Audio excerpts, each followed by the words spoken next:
Hello everyone, and welcome back to Midnight Horror.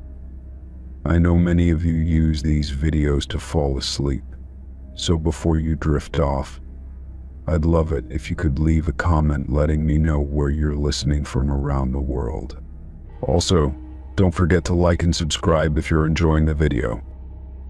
Story 1. I was in line at the grocery store, scanning the rows of items in front of me, not really paying attention to the people around me. It was the usual weekday crowd, some huddling near the shelves, others moving to check out. I had just grabbed a carton of milk and some bread, preparing for a quiet evening at home. My phone buzzed in my pocket, but I ignored it, too focused on the items being scanned by the cashier. The line moved slowly, as it often does on busy afternoons. I could hear the soft chatter of people in front of me, the faint hum of the freezer section behind me. It was a typical trip, nothing unusual about it at all. That was until I felt a breath on the back of my neck. A voice, low and cold, whispered, "I know where you live." The words hit me like a punch to the stomach. I froze, a chill running down my spine, feeling the hairs on my arms stand up. My mind raced, trying to process what I had just heard. Who would say something like that? My heart pounded in my chest, and I instinctively turned my head, half expecting to see someone standing there, smirking at their cruel joke. But when I looked, there was no one. I scanned the line, my eyes quickly darting from person to person, searching for any sign of the voice that had just spoken to me. No one seemed out of place. There was a man 2 spots ahead of me, but he was focused on his phone, his back turned. An elderly woman in front of him seemed oblivious to everything around her, her hands shaking as she counted out change for the cashier. No one seemed to be watching me. No one seemed to be aware of the unsettling words that had just been whispered to me. I felt a sudden surge of panic, the kind that makes your chest tight and your breath shallow. I had to calm down, I told myself. I was overreacting. It was just some weird comment, some prank maybe. People said strange things all the time. But the problem was I didn't recognize the voice. It didn't sound like anyone I knew. It wasn't the kind of thing a stranger would casually say without any reason. And it felt far too personal, too sinister. My mind raced. Who could it be? I tried to convince myself that I was imagining it, but the feeling of someone's presence behind me lingered. The hair on the back of my neck still stood up, and my skin felt hot with unease. My eyes returned to the man ahead of me, trying to focus on him, on anything that could help me shake the feeling. But all I saw was a regular shopper, completely absorbed in his own world. Then, just as quickly as the voice had appeared, the moment passed. The line moved forward, and the people around me went about their business, unaware of the unsettling words that had just been spoken. I took a shaky breath and stepped forward, trying to act as normal as possible. But I couldn't shake the feeling that someone was watching me. As I placed my items on the conveyor belt, I glanced around one more time, my eyes scanning the area for any sign of the man who had spoken to me. But the store seemed normal, too normal. No one was staring at me, no one was acting strange. The cashier smiled at me as she scanned my items, her friendly expression making me feel foolish for even considering that something sinister had happened. I told myself to relax, to forget about it, and just finish the transaction. But as I swiped my card to pay, I noticed something odd. A small piece of paper was wedged between the gum display and the counter. It looked like it had been crumpled up and discarded in a hurry. Without thinking, I reached down and grabbed it, unfolding it carefully. The paper was blank, save for a single line written in neat, looping handwriting, "I know where you live." My breath caught in my throat. The words were almost identical to what the man had whispered to me. I looked around frantically, expecting someone to be watching me, but the store was as calm as before. I could feel the weight of the paper in my hands, the chilling reminder that someone somewhere knew something about me, something they shouldn't. My hands began to shake, and I quickly shoved the paper into my pocket, trying to ignore the growing sense of dread that settled over me. The cashier handed me my receipt, and I hurriedly grabbed my bags, wanting to get out of the store as quickly as possible. I forced myself to walk normally, my heart thudding in my chest, each step feeling heavier than the last. I didn't dare look back. The drive home felt like it took forever.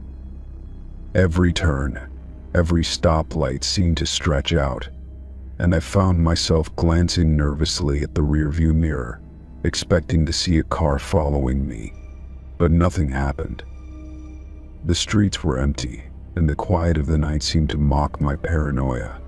I tried to tell myself it was nothing, just a strange coincidence, a weird encounter with a random person. But deep down, I knew it wasn't just a coincidence. When I arrived at my apartment, I checked my locks twice, then 3 times, before finally sitting down on the couch. I couldn't stop thinking about the man in the store, about the whispered words that had haunted me since they were spoken. I didn't recognize his voice, but it felt like he had been watching me for a long time. The words felt too personal, too deliberate. Hours later, as I lay in bed, the sounds of the night seemed unnaturally loud.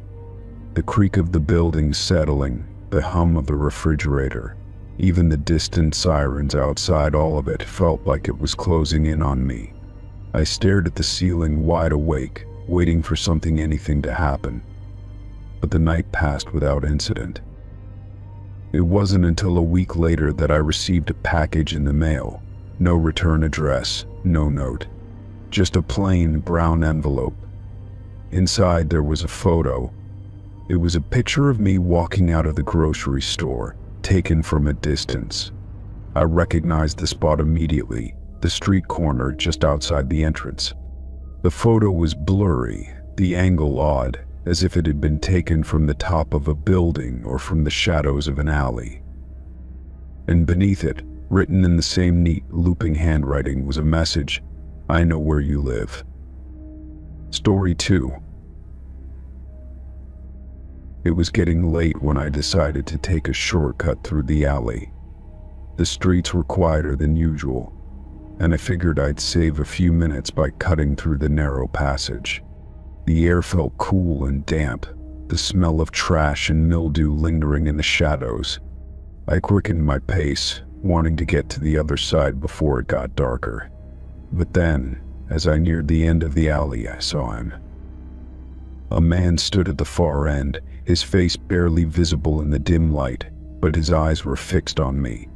I froze for a moment, feeling a chill run down my spine. He wasn't moving, just standing there, staring at me. My heart started to race, and I couldn't shake the unsettling feeling creeping up my back. I tried to make myself believe it was nothing, just someone waiting for something, but the intensity of his gaze made me uncomfortable. I looked over my shoulder, half expecting to see someone else walking behind me. The alley was still empty. I turned back to the man at the end, but he hadn't moved. My instincts screamed that something was wrong. I took a deep breath and quickly turned around, planning to go back the way I came. But as I did, my breath caught in my throat. Another man had appeared behind me. He was standing a few feet away, blocking my path. His presence was just as unnerving as the first. The alley seemed to have gotten darker, the air thicker, and the tension heavier. I couldn't move. I felt like a trapped animal, unable to escape. The two men weren't saying anything, but the silence was deafening. I could feel the weight of their gaze on me, the unspoken threat hanging in the air. I glanced back and forth between them, trying to figure out what to do. The man at the end of the alley hadn't budged, still staring at me with that same unsettling intensity. The man behind me didn't move either, but I could feel his presence, a looming shadow that I couldn't escape. I tried to tell myself that I could push past them, that they were just two strangers who meant no harm, but everything in me screamed that something was off. Panic set in as I took a step backward, hoping to retreat to the safety of the street. But the man in front of me took a slow step forward, blocking my path once again. My heart hammered in my chest. I could feel the cold sweat forming on my neck, my legs growing weak. I needed to get out of there, but the alley felt like it had become a maze, the walls closing in. "Can I help you?" I asked, trying to keep my voice steady, though it came out shaky. The words felt foreign, and I regretted speaking as soon as it came. The man didn't answer. Instead, he just continued to stare at me, his eyes cold and empty. I glanced at the other man behind me, but he didn't speak either. It was as if I wasn't supposed to be there, like I had stumbled into something I wasn't meant to see. I took another step back, but the man in front of me mirrored my movement, keeping the distance between us the same. I tried to turn to the side, but the man behind me was still there, blocking my escape. I was stuck. The alley stretched endlessly ahead, but I couldn't go anywhere. I was trapped between them, a prisoner in a dark, narrow space. My mind raced, desperately searching for an escape, a way out. But my body refused to move, frozen in place by fear. My throat tightened as I tried to breathe, the air feeling thick and suffocating. The two men were just standing there, but the silence between us was suffocating. Every second felt like an eternity. Then, without warning, the man in front of me spoke. His voice was low and smooth, like he wasn't saying anything of importance. "You shouldn't be here." The words sent a jolt of fear through me. I took a shaky step back, but my legs were too weak to move quickly. My mind screamed at me to run, but my body refused to respond. The man behind me stepped forward, closing the gap between us, and my pulse spiked. I turned, looking for any way out, but the alley seemed to stretch on forever, the two men slowly inching closer. They were closing in, cornering me, and I had no idea what they wanted or why they were doing this. "Please," I whispered, my voice trembling, "let me go." The man in front of me cocked his head, a small, unnerving smile curling at the corners of his lips. "You're already gone," he said, his voice flat. The words didn't make sense, but the implication was clear. Whatever this was, it wasn't just some random encounter in an alley. This was something deliberate, something planned. I swallowed hard, trying to fight the panic rising in my chest. "I don't know what you want from me," I said, my voice shaking. I was on the verge of losing it. I had no idea what these men wanted or why they were doing this, but I knew one thing for sure. I needed to get out of there. Suddenly, there was a noise behind me, and I spun around in fear, half expecting to see someone else. But it was only the distant sound of a car driving down the street. The noise was like a beacon in the dark, a reminder that there was a world beyond this alley. I knew I had to make a break for it. My legs were trembling, but I had no choice. I bolted past the man in front of me, pushing past the one behind, my heart pounding in my ears. I didn't look back as I ran, my breath ragged in my chest, my mind racing. All I knew was that I had to get away from those two men and their empty, cold eyes. I didn't stop until I reached the end of the alley, bursting out into the bright lights of the street. My legs felt like jelly, and my mind was still reeling from what had just happened. As I glanced back over my shoulder, I saw nothing but the empty alley, the shadows creeping along the walls. The men were gone, but something inside me knew that they weren't gone for good. The feeling that I was being watched lingered, and I couldn't shake the haunting thought that I had narrowly escaped whatever they had planned. Story 3. I had been driving for hours, the road stretching endlessly before me, when I finally decided to pull into a cheap motel for the night. The neon sign flickered above the entrance, casting an eerie glow over the otherwise quiet parking lot. I wasn't picky at that point. I just needed a place to rest my tired body. The clerk at the front desk barely glanced up as I checked in, handing me a key with a weary expression, as if he'd seen it all before.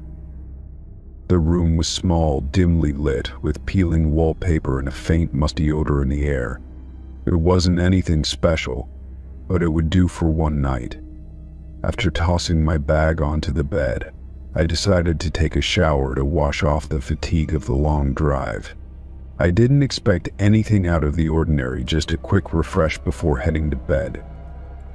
As I stepped into the bathroom, I noticed the mirror above the sink was cracked, but it was nothing unusual for a place like this.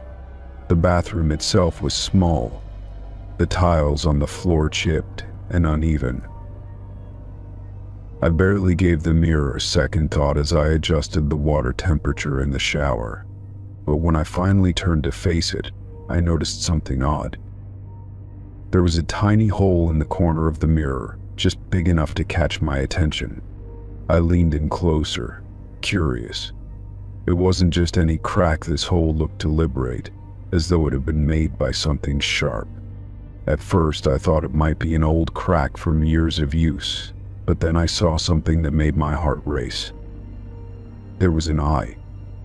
It wasn't just a reflection. It was as if someone was watching me from the other side of the mirror. My breath caught in my throat as I took a step back, my mind struggling to process what I was seeing. The eye was wide open, its gaze steady and unwavering. It was too clear, too real, to be an illusion. I could feel my heart pounding in my chest as I stared at it, unable to look away. I quickly looked around the room, half expecting to see someone standing behind me, but there was nothing.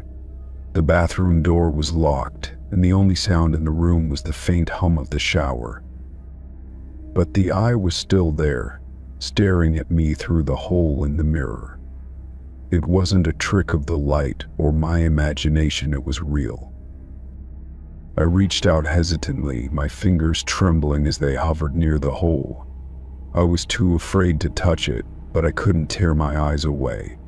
The longer I stared, the more unsettling it became. It wasn't just the eye that disturbed me, it was the fact that I felt like it knew me, like it was waiting for something. The gaze was intense, almost knowing. I stepped back even further, my mind racing. What kind of sick prank was this? Who could be on the other side of the mirror? I knew there was no way anyone could be hiding behind it. It was attached to the wall, solid and unmovable. But the eye remained unblinking, unrelenting. I debated whether to leave the bathroom, to escape the feeling of being watched, but I couldn't seem to make myself move. It was as if I was frozen in place, my eyes locked with the one on the other side. The longer I stood there, the more the atmosphere around me seemed to grow thick with tension. The silence of the room became deafening, and the hairs on the back of my neck stood up. Then, without warning, the eye blinked. I stumbled back, gasping, the blood draining from my face. I had been watching it for so long, convinced it was some kind of optical illusion or my overactive imagination, but the blink shattered that illusion. The eye was alive, it was real. I couldn't deny it anymore. I backed away from the mirror, my hands shaking uncontrollably. I turned to leave the bathroom, but something stopped me. The bathroom door, which I was sure I had locked when I came in, was now ajar. My breath hitched as I stood frozen in place. How could it be open? I hadn't heard anyone enter the room, and the only exit was the front door, which was far from the bathroom. I glanced back at the mirror. The eye was still there, but now I could see something else, a faint shadow moving behind it. It wasn't just the eye anymore. It was as if something or someone was shifting in the reflection, just out of view. My heart pounded in my chest as I quickly backed out of the bathroom, my mind racing with questions. I rushed to the door, desperate to leave, but the door wouldn't budge. I tugged at the handle, but it was locked. My breath came in short, panic gasps.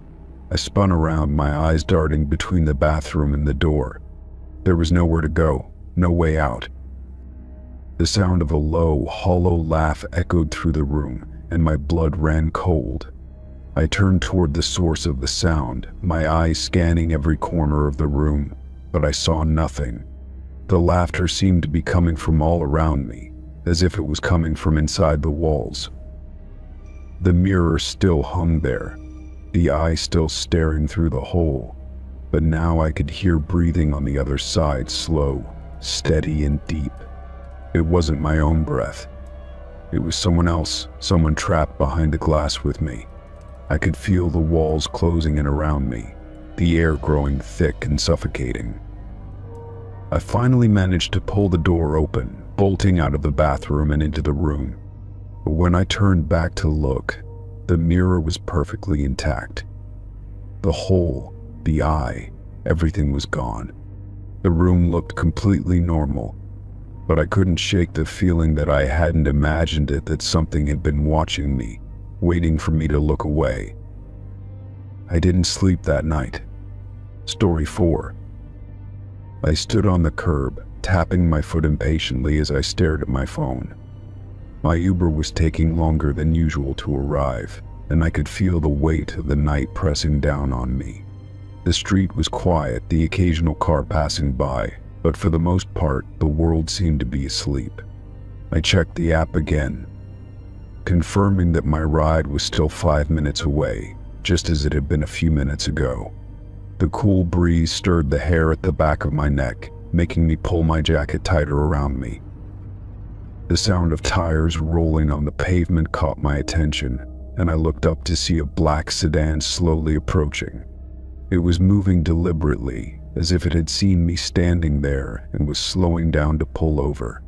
I thought it was my Uber at first, but when the car stopped just a few feet away from me, something felt off. The windows were tinted, and I couldn't make out the driver's face. The driver's side window rolled down, and a deep voice called out, "Are you Jessica?" I froze, my heart skipping a beat. How could this person know my name? I hadn't told anyone where I was going or how I was getting there. My Uber, according to the app, was still 5 minutes away, and yet here was this stranger, addressing me by name as though they were waiting for me. The voice was calm and collected, but there was an eerie undertone to it that made me uneasy. I took a quick step back, my instincts telling me that something wasn't right. I glanced down at my phone, checking the Uber app again. My actual ride, the one I had ordered, was still 5 minutes away, just as it had been before. The car in front of me was definitely not my Uber. My pulse quickened, and I tried to keep my voice steady as I asked, "Who are you? How do you know my name?" The driver didn't answer right away. Instead, they just stared at me through the tinted window. The silence between us seemed to stretch, growing thicker with every passing second. I felt the hairs on the back of my neck stand up, and I couldn't help but glance around, looking for anyone else nearby. There were no pedestrians on the sidewalk, no cars driving by, nothing to help me feel less isolated in this moment. It was just me in the strange car, and I felt the weight of that fact settle in. The driver finally spoke again, his voice much softer this time. "I'm here to take you wherever you're headed," he said, his words slow and deliberate. "You don't need to worry about the app. Just get in." His tone was too calm, too insistent, and I could hear the underlying pressure in his words. It wasn't an invitation, it was a command. I took another step back, my heart racing now. My mind was running through every possible scenario, none of them good. The driver knew my name, had found me before my ride even arrived, and was acting like it was completely normal. My gut told me this wasn't some mistake. This was deliberate, and it was meant to confuse me, to make me doubt my own senses. "I'm good," I said, forcing my voice to stay firm. I'll wait for my ride." I glanced down at the app again, confirming that my actual Uber was still 5 minutes away. I took a few more steps back, hoping the driver would get the message and leave. But the car didn't move. The driver stayed perfectly still, staring at me through the window with an unsettling calmness. It was as if he wasn't going to leave until I got in the car, until he got what he wanted. My mind raced, trying to think of a way out, but all I could do was stand there, frozen in place. Every instinct in my body was screaming at me to get away, but my legs felt like they were rooted to the ground. For a moment there was only silence, the kind of silence that feels heavy and suffocating. Then, just as I thought I couldn't take it anymore, the driver rolled the window back up slowly, the glass rising with an almost mechanical precision. He didn't say a word, didn't make a sound, just waited for me to react. But I didn't move. I didn't trust myself to make any sudden moves. I kept my eyes locked on the sedan, not daring to look away for even a second. As if on cue, the car started to pull away, the engine purring softly. I felt a wave of relief wash over me, though I couldn't shake the feeling of being watched. I kept my eyes on the car as it drove off into the night until it disappeared around the corner. Only then did I allow myself to exhale, the breath I'd been holding finally rushing out of me in a shudder. I stayed where I was for a few moments, still unsure of what had just happened. My thoughts were spinning, trying to make sense of the situation. Had that really just happened? Was it a prank, or something more sinister? I didn't know, but I couldn't shake the feeling that I had narrowly avoided something terrible. A few minutes later, my actual Uber arrived, the driver rolling down the window and calling my name just like the first one had. I stepped forward cautiously, still on edge from the strange encounter. I quickly got into the car, locking the door behind me before I could change my mind. I couldn't help but glance over my shoulder, half expecting to see that same black sedan still lingering in the distance, waiting for me to let my guard down. But the street was empty. Wow. As the Uber drove off, I stared out the window, my mind replaying the encounter over and over again. I couldn't explain what had happened, and I didn't think I ever would. But I knew one thing for certain: I wouldn't be waiting for an Uber on a quiet street at night again anytime soon. Story 5. I had just left work, tired and ready to get home after a long day. The drive wasn't too bad, but it was starting to get dark. The red light ahead made me slow down and come to a stop. As I waited, I absent-mindedly tapped my fingers on the steering wheel, thinking about what I needed to do once I got home. Suddenly, the car next to me honked. I glanced to the side, startled by the loud sound. The driver, a man in his 30s, gave me a wide grin and pointed toward the back of my car. At first, I wasn't sure what he meant, but I noticed his finger was aimed directly at my rear tire. His smile seemed too big, almost too forced, and I couldn't help but feel a wave of unease wash over me. I quickly glanced in my rearview mirror, checking the tire he pointed to. Everything seemed normal, but there was something about the man's expression that set me on edge. I didn't trust him. His eyes were unnervingly bright, and his grin was almost too wide to be genuine. The more I stared at him, the more uncomfortable I felt, as if he was enjoying the power he had over me in that moment. The light turned green, and the man revved his engine, speeding off without another word. I sat there for a second, still processing what had just happened. Why had he honked at me? What was he trying to tell me? I felt a tightness in my chest, the kind that only comes with a growing sense of paranoia. I quickly checked my mirrors, but there was no sign of him. He was gone, leaving me alone with my thoughts and the lingering discomfort of his behavior. I decided to shake it off. People honk at other drivers all the time, and sometimes it doesn't mean much. But something about the man's strange grin and the way he pointed at my tire didn't sit right. Still, I tried to focus on the road ahead, keeping my mind occupied with thoughts of getting home and putting the incident behind me. The drive continued uneventfully until I turned onto my street. I pulled into my driveway and parked, still trying to push the unsettling encounter out of my mind. I was nearly out of the car when I remembered the man's warning. "Your tire," he had said. My heart skipped a beat, and I quickly turned to look at my tires. I crouched down to inspect the back tire he had pointed at. There it was, just as it had been before, completely fine, no sign of damage. I stood up, feeling a mix of confusion and relief. Why had that man seemed so certain? Was I imagining things? I walked around the car to check the other tires, but there was nothing. No flat, no puncture, no sign that anything was wrong. I couldn't shake the feeling that something wasn't right. That man's face kept replaying in my mind, his unsettling grin and his intense gaze. I had no reason to believe he had any ill intentions, but the strange nature of the interaction left me uneasy. I quickly locked the car and went inside, trying to push the thoughts from my mind. It was just some strange person on the road, I told myself. People can be weird sometimes. The next morning, I went about my usual routine. I made coffee, got ready for work, and tried to focus on the day ahead. But every time I stepped outside, I found myself glancing nervously at my tires, as if expecting to find something wrong with them. It was silly, I knew that. The tires were fine.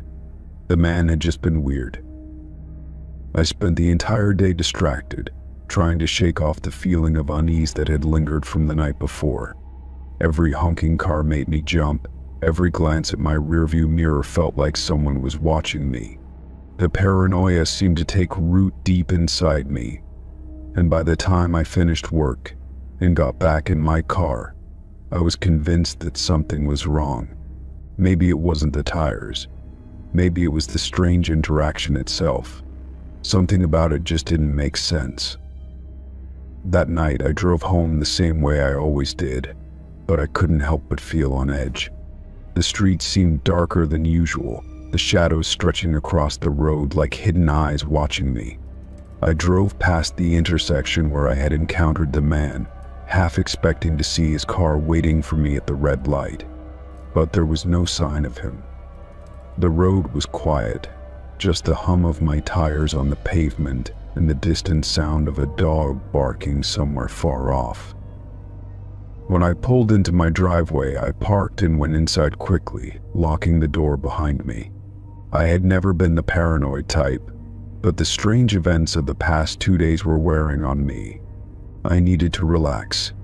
I needed to forget about the weird encounter with the man and the tires. I didn't sleep well that night. Every creak of the house, every gust of wind against the windows had me jumping out of bed, checking to make sure everything was secure. I kept telling myself that nothing was going to happen, that I was being irrational, but the feeling of dread wouldn't leave me. The next morning, I got in my car again, determined to put the weirdness behind me. But as I pulled out of the driveway, something caught my eye. A note was stuck to my windshield wiper. My heart raced as I slowed down and reached for it, wondering what it could be. I unfolded it carefully, and there, written in neat handwriting, were the words, "You should have checked your tire." I froze, the blood draining from my face. My heart pounded in my chest, and I felt the hairs on the back of my neck stand up. The man from the other day hadn't just been weird, he had been watching me somehow. I couldn't explain how or why, but it was clear now that my encounter with him hadn't been a coincidence. Story 6. I had always loved the quiet atmosphere of the small bookstore on the corner of my street. It was my favorite place to escape to, especially on days when the world outside felt too loud and chaotic. The smell of old books, the dim lighting, and the sound of pages turning gave the place a calm, almost magical feeling. That particular afternoon, the store was unusually empty, the soft hum of the fluorescent lights the only sound filling the air. I was browsing the fiction section, running my fingers along the spines of books I had read countless times, when I noticed something strange. A flicker of movement in the corner of my eye caught my attention. Two men were standing a few aisles over, their voices low and almost imperceptible. I couldn't make out their words, but the tone of their conversation seemed off. It was as if they were talking about something secret, something they didn't want anyone else to overhear. I continued browsing, trying to dismiss the unease creeping up my spine. The quiet buzz of the store should have been comforting, but now it felt oppressive. I moved to a different aisle, trying to focus on a novel in front of me, but the nagging feeling that I was being watched wouldn't go away. I glanced over my shoulder, half expecting to see one of the men standing behind me, but no one was there. Then I heard it. A voice, barely a whisper, came from the aisle next to mine. "She'll be easy." My heart skipped a beat, and I froze, pretending not to have heard. I stood motionless, the book in my hands suddenly feeling heavy. The other voice responded, though I couldn't make out the words. But the first voice came again, a little louder, more distinct this time. "She'll be easy." I couldn't help it, I felt a chill run down my spine. The words made no sense, but the way they were spoken felt intentional, as if they were meant for me to hear. I slowly turned my head toward the aisle where the voices had come from, but I still couldn't see them. The shelves were in the way, and the aisles were narrow enough to make it difficult to get a clear view. I felt the urge to leave, to walk out of the bookstore and never return. But something held me there, a sense of curiosity mixed with fear. My mind raced as I wondered who these men were and why they were talking about me. The hairs on the back of my neck stood up, and I clenched the book in my hands a little tighter, trying to keep my composure. I could hear the men's voices again, though now they were quieter, as if they were trying to be discreet. I didn't want to confront them.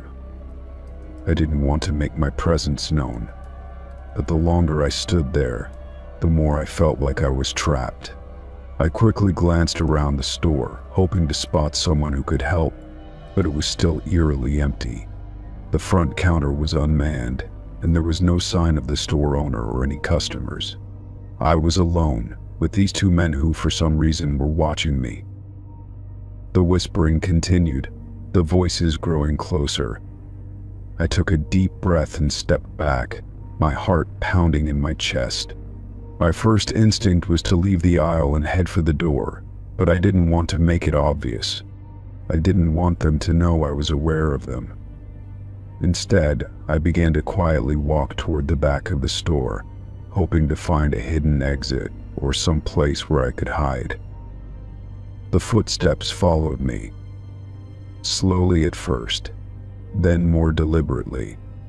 I quickened my pace, my shoes clicking against the wooden floor as I rounded the corner toward the back of the store. I kept my eyes on the shelves, pretending to browse as I moved further away from the aisle where the men had been. The sound of the footsteps grew louder, closer, and I could hear them talking again. "She's close. She won't suspect a thing." My breath caught in my throat. This wasn't a misunderstanding. They were definitely talking about me, and whatever they had planned didn't seem good. Panic started to creep in, and I felt a rush of adrenaline. I wasn't sure what to do, but I knew I needed to get out of the store, fast. I glanced around, looking for a way out. The back door was to my right, but it was too far and I wasn't sure if I could make it without them seeing me. The front door was on the other side of the store, but the men were getting closer, and I didn't want to risk running past them. My mind raced as I tried to figure out a plan. I reached the end of the aisle and ducked behind a row of bookshelves, hoping they hadn't seen me. My breath was shallow, my chest tight with fear. I pressed my back against the shelves and tried to steady my nerves. The whispering had stopped for a moment, and I strained my ears, hoping to hear where they were. I waited in silence, the seconds feeling like hours, before I heard one of the men's voices again, much closer this time. "She's right here." I didn't wait to hear more.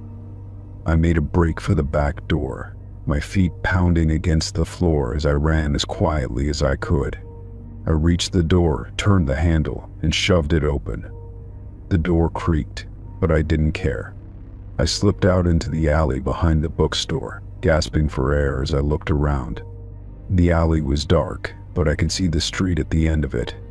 I bolted toward the street, my heart hammering in my chest. When I reached the main road, I stopped to catch my breath. My mind was reeling, trying to process what had just happened. The men hadn't followed me, but I had no doubt they were still in the bookstore, waiting. I couldn't shake the feeling that they had been watching me for a while. I knew I needed to report it, but I didn't know how or what I would even say. I glanced over my shoulder one last time, but the bookstore was quiet. Too quiet. I wasn't sure if I'd ever return. And part of me didn't want to. I had a sinking feeling that something dark was tied to that place, something I hadn't even begun to understand. Story 7. The train was packed, and I had managed to find an empty seat across from a man who appeared to be in his mid-30s. His eyes were fixed on a newspaper, and he looked the part of a typical commuter, unremarkable, blending in with the crowd. I settled into my seat, trying to block out the noise of the other passengers, the rhythm of the train lulling me into a false sense of calm. As the train rattled along, I pulled out my phone to scroll through some messages, lost in the quiet hum of my own world. After a few minutes, I noticed something odd. The man across from me wasn't reading his newspaper anymore. He was looking at me, his phone angled just enough to suggest he was taking pictures. My heart skipped a beat as I glanced at him, pretending to not notice. But then I saw him snap another picture, his camera barely hidden behind the pages of the newspaper. The hairs on the back of my neck stood up, and a chill ran through me. I looked down at my phone, pretending to check my messages, but I couldn't shake the feeling that I was being watched. My stomach twisted as I noticed him glance up again, his eyes meeting mine for just a second before he quickly looked away. There was no mistaking it now. He was taking pictures of me, and not just one or two. I could see the flash of his phone every few seconds, each one like a jolt of electricity through my body. I tried to stay calm, but the feeling of being trapped on a train with this man was overwhelming. I felt my pulse quicken, my mind racing for a solution. Was he just some harmless weirdo, or was there something more sinister going on? The train was crowded, but no one seemed to be paying attention to what was happening between us. I glanced around, desperate for someone to notice, but all I saw were blank faces, people lost in their own worlds, oblivious to the situation unfolding in front of them.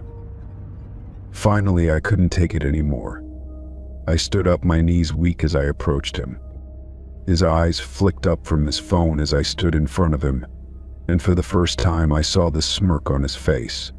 It wasn't a friendly, nervous grin, it was smug, as though he knew something I didn't. His lips curled into a knowing smile, and I felt a wave of disgust wash over me. I had to do something, I told myself. I couldn't just let him get away with this. "Why are you taking pictures of me?" I demanded, my voice shaky but firm. I wasn't sure what I expected, but the man's response was chilling. "They'll love these," he said, his voice dripping with arrogance. There was no apology, no acknowledgement that he had done something wrong. Just that cryptic statement, like he was talking about some kind of game or twisted joke. My heart pounded in my chest, and for a moment, I couldn't speak. I stood there, staring at him, trying to process what he had said. Who was they? Was he talking about a group of people? Was he just some bizarre stalker? The more I thought about it, the more the room seemed to spin, and I felt my anxiety creeping up my spine. I took a step back, unsure of what to do next. Was he going to keep taking pictures? What if he was following me? The possibilities flooded my mind, each one darker than the last. I glanced around again, this time more urgently, but no one seemed to care. It was as if they were all too absorbed in their own worlds to notice the situation unfolding in front of them. "I don't want you to take pictures of me," I said, my voice trembling but resolute. "Delete them." The man didn't react. He just kept smirking, his eyes glinting with some unknown amusement. His finger hovered over the screen of his phone, but he didn't seem to care that I was standing there, demanding he stop. I felt helpless, vulnerable, as though I was the one in the wrong. "You don't have the right to do this," I added, my voice louder now, trying to gather the courage to do something, anything, to stop him. But all I got in return was another smirk. He didn't even look at me directly anymore. His eyes were fixed on the screen of his phone, tapping away at it like it was some kind of game to him. I could feel my blood boiling, my mind racing with thoughts of how to handle this. I could feel the eyes of the other passengers on me now, but no one was intervening. A wave of frustration and helplessness hit me. I needed help, but it was clear I was on my own in this. The train suddenly lurched, and I stumbled forward, grabbing the armrest of the seat for balance. The man didn't even flinch, still absorbed in his phone, still smug. I stood there for a few more moments, staring at him, trying to summon the courage to confront him further. But nothing about this felt right, nothing about this felt safe. I turned and walked back to my seat, feeling defeated, but I couldn't stop glancing over at him. Every few seconds, his eyes would flick up from his phone, meeting mine for just a split second before he returned to whatever he was doing. I couldn't tell if he was actually taking pictures anymore, or if he had just been playing some sick game with my mind. All I knew was that I felt exposed and vulnerable, a feeling I couldn't shake. When the train finally reached my stop, I couldn't get off fast enough. As the doors slid open, I practically ran out, my heart still pounding in my chest. I didn't know if I was being paranoid, or if there was something more sinister going on, but I wasn't about to take any chances. As I walked quickly away from the station, I couldn't help but wonder what would have happened if I hadn't confronted him. Would he have followed me? Would he have kept taking those pictures? And who were they that he mentioned? The unanswered questions lingered in my mind as I disappeared into the crowd, trying to put the experience behind me. But I couldn't escape the feeling that it wasn't over yet. Story 8. I was sitting in the living room, watching a movie with the kids I was babysitting for the evening. The house was quiet, save for the occasional sound of the TV and the soft rustling of popcorn in their hands. The parents had left just an hour earlier, and it was supposed to be an uneventful night. The children, Emma and Jake, were sitting cross-legged on the floor, absorbed in the movie, while I half-watched, half-distracted by my phone. Suddenly, Emma looked up from her bowl of popcorn, her small voice breaking the calm. "Who's that man in the backyard?" she asked, her eyes wide and alert. I froze for a moment, my heart skipping a beat. I turned to look at her, then at Jake, who had stopped snacking and was staring intently at the window. "What man?" I asked, trying to sound casual, but a lump had already formed in my throat. Both kids were pointing toward the window, their fingers pressed against the glass, as though they could see something I couldn't. I stood up, my nerves tingling, and walked over to the window, trying to peer into the backyard. The porch light cast long shadows across the grass, but there was no sign of anyone. The backyard was empty, the swings swaying gently in the wind, the trees still under the moonlight. I let out a relieved breath, half laughing at myself for being startled by something so silly. "There's no one out there," I said, turning back to the kids. But Emma and Jake weren't convinced. "He was there," Emma insisted, her voice quiet but firm. "He was just standing by the fence." Jake nodded, his gaze still fixed on the window. "He looked funny," he added, his voice almost a whisper. My unease deepened. The kids were usually playful, always imagining things, but there was something in their faces now that made me hesitate. They weren't just making it up. I took another look outside, scanning the shadows in the dark corners of the yard, but everything seemed perfectly still. "I don't see anyone," I said again, trying to sound reassuring. "Maybe you saw a shadow, or it was just a tree moving." But even as I spoke, a small seed of doubt planted itself in my mind. What if they had seen something? What if I wasn't looking closely enough? The night was growing colder, and the quiet of the house seemed to press in on me. I forced myself to sit back down with the kids, trying to act like nothing was wrong. I asked them about school, about their favorite cartoons, anything to distract them from the strange moment. But Emma kept glancing toward the window, and Jake looked uneasy. The air in the room felt thick, and I could tell they were still thinking about the man they'd seen outside. I tried to ignore the growing tension, telling myself it was just a trick of the light or their imagination. But as the minutes passed, I kept catching myself glancing toward the backyard, half expecting to see someone standing there. I couldn't shake the feeling that something was wrong. The hairs on the back of my neck stood up, and I had a nagging sensation that I was being watched. Suddenly, there was a noise from the back door. A faint creak, like someone had stepped onto the porch. My heart stopped for a moment. I couldn't see the door from where I sat, but I knew it led to the backyard. My mind raced. Had the kids really seen someone, or had I been too quick to dismiss it? I stood up, my pulse quickening, and quietly walked toward the door. The kids were still sitting on the floor, oblivious to the sound. I reached the back door and checked the lock. It was still secure. I hesitated before reaching for the handle. My instincts screamed at me to call the parents, to check outside again, but I didn't want to alarm the kids further. I glanced back at them, hoping they hadn't noticed my growing anxiety. With a deep breath, I slowly opened the door, peeking out into the dark backyard. Nothing. The yard was still and quiet, bathed in the soft glow of the porch light. There was no man, no movement, just the sound of wind rustling the leaves. I stood there for a moment longer, waiting, listening. Still nothing. I closed the door gently, but I couldn't shake the feeling that something wasn't right. I went back into the living room, trying to reassure myself. "It was nothing," I told the kids.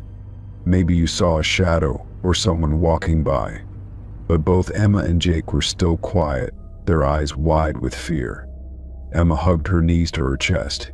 "He was there," she repeated softly. "I saw him." I didn't know how to respond.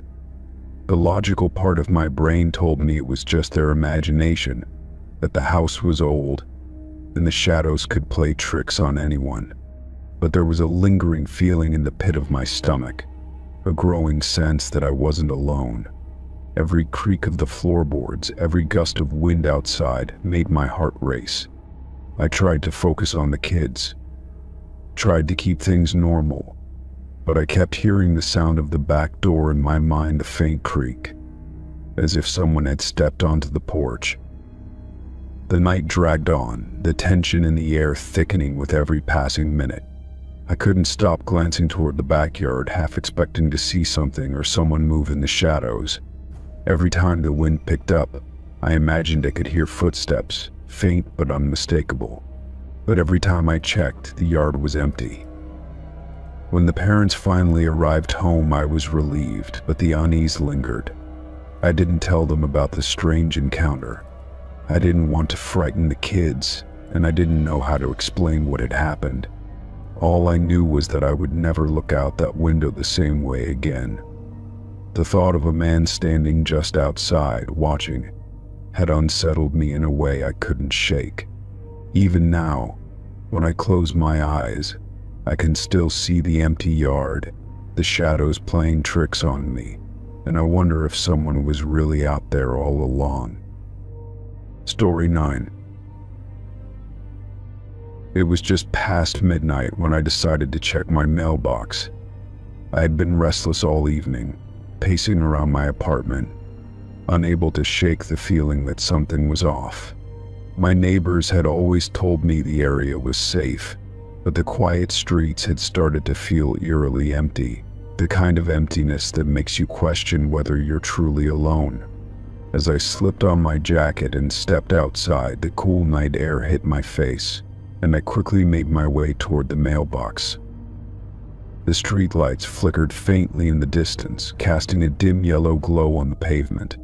The neighborhood was still, the kind of stillness that felt unnatural for a normally busy street. I quickly retrieved the few letters stuffed in the mailbox, most of them junk mail. As I turned to head back to my apartment, I noticed something in my peripheral vision, a shadow moving behind one of the tall oak trees that lined the street.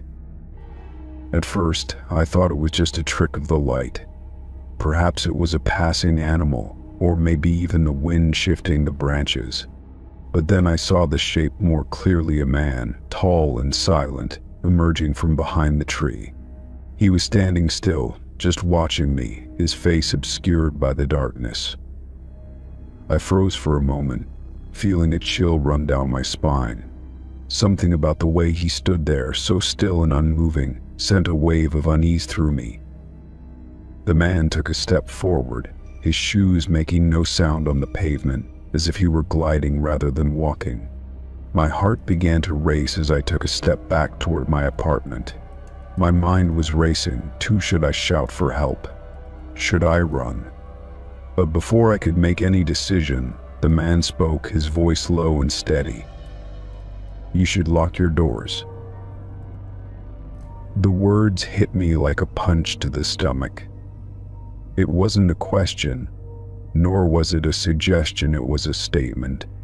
An eerie, cold command that made my blood run cold. My first instinct was to call out, ask him who he was, demand an explanation. But instead I stood there, staring at him, my breath caught in my throat. The silence stretched between us like a thick, suffocating blanket. I could barely make out his features in the dim light, but I could see his eyes dark, almost black, staring directly at me with an intensity that made me feel exposed, as though he could see right through me. I tried to keep my voice steady as I spoke, but it trembled despite my best efforts. "Who are you?" I asked, my voice barely above a whisper. He didn't answer right away. Instead, he tilted his head slightly, his expression unreadable. It was as though he was deciding whether or not to respond. The seconds felt like hours, and I was becoming acutely aware of how vulnerable I was, standing out here alone, in the dark, with this man I didn't know. My pulse quickened, and I instinctively glanced around, hoping for someone to appear, but the street remained empty. Then finally he spoke again. "Does it matter?" he said, his voice as calm and detached as before. "I'm just someone who knows more than you think." The hairs on the back of my neck stood up, and my instincts screamed at me to leave, to run back inside and lock the door as he had suggested. But I couldn't move. It was as though his words had paralyzed me. I felt trapped, caught in the web of his gaze, unable to look away. "I don't understand," I said, my voice shaking. "What do you want from me?" The man didn't respond immediately. He just stood there, staring at me, as if waiting for something.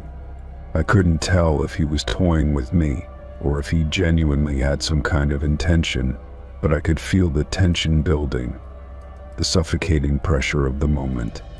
I took another step back, my hand instinctively reaching for my phone, but I couldn't tear my eyes away from him long enough to call for help. "You'll figure it out soon enough," he said cryptically. His voice was like a soft, unsettling whisper now, and I could almost hear a smirk in his words, though I couldn't see his mouth. "Just remember what I said." Without another word, the man turned and started to walk away, moving in the same eerie, silent way as before. I watched him retreat into the shadows, my body tense and unwilling to take my eyes off him. As he disappeared into the darkness, I stood there for a moment, too shaken to move, unsure of what had just happened. The quiet of the night seemed deafening now, and I realized how exposed I was standing out there alone. Without a second thought, I bolted back toward my apartment, my breath coming in short, shallow gasps. My mind raced with a million questions, none of which had answers. Who was that man? How had he known where I lived? What did he mean by "lock your doors"?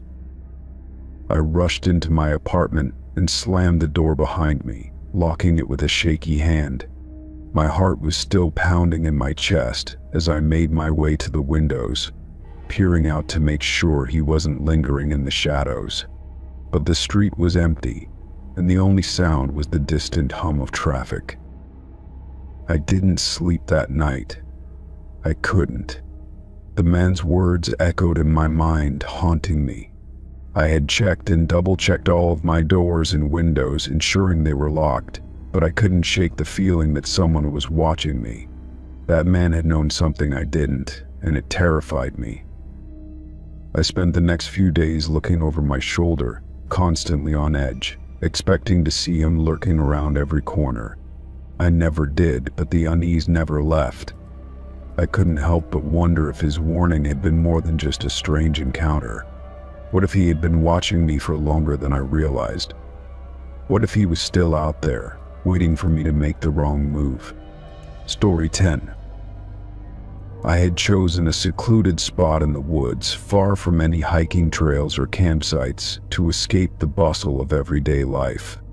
The crackling fire, the cool night air, and the sounds of the forest had provided the perfect setting for a peaceful night under the stars. I was alone, enjoying the serenity, but a part of me couldn't shake the nagging feeling that something was watching. I brushed it off, chalking it up to nerves, and soon fell asleep in the comfort of my cozy tent.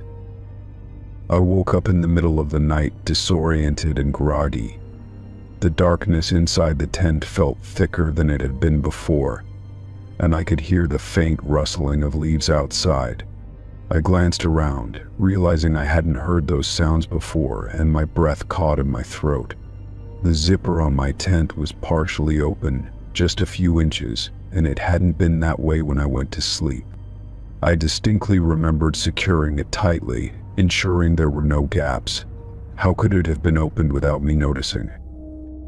My heart began to race as I sat up, my mind running through various possibilities. The wind? No, it hadn't been strong enough to move the zipper like that. A wild animal? I doubted it. Most animals wouldn't bother with something like a tent zipper. I pulled myself out of my sleeping bag and cautiously approached the zipper. The air inside the tent was cold, almost unnaturally so, as if something had disturbed the warmth I had created when I fell asleep. I knelt down and gently pulled the zipper the rest of the way open, my eyes scanning the darkness outside. The forest seemed quieter now, the usual nocturnal sounds subdued, as if the woods themselves were holding their breath. My flashlight illuminated the immediate surroundings, but there was nothing in sight. No signs of wildlife, no indication that anyone had been near my camp. Still, the feeling of unease settled deeper into my chest. I stepped outside to get a better look, cautiously moving away from the tent. The moonlight filtered through the trees, casting long shadows on the ground. Everything appeared normal. but something in the back of my mind told me I wasn't alone. The hairs on the back of my neck stood up, and I turned quickly, half expecting to see someone standing right behind me. But there was nothing, just the empty, silent forest.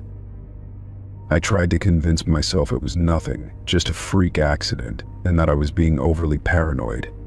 After all, the woods were known for strange noises, shifting breezes, and odd occurrences that couldn't always be explained. Maybe the zipper had come undone on its own, or maybe I hadn't zipped it tightly enough. Whatever the case, I needed to calm down and get some rest. But as I turned back to the tent, something made me hesitate. There, just at the edge of the trees, I thought I saw a faint figure. At first, I chalked it up to a trick of the light, the shadows playing with my tired eyes. But then the figure moved slowly, deliberately, and toward me. My breath caught in my throat, and I froze, trying to make sense of what I was seeing. The figure was tall, cloaked in darkness, and appeared to be standing still, watching me. I couldn't see its features clearly, but there was something unsettling about the way it seemed to be observing me without any intention of moving. My instincts screamed at me to run, but I stood there paralyzed by fear, unsure of what to do next. The figure didn't move closer, but its presence weighed heavily on me, making it difficult to think clearly. I wasn't sure if I was imagining it or if something was truly out there, but the feeling of being watched persisted. My mind raced with possibilities. Was it another camper, a hiker who had wandered off the trail? Or was it something else? I couldn't make sense of it, but I knew I couldn't stay outside any longer.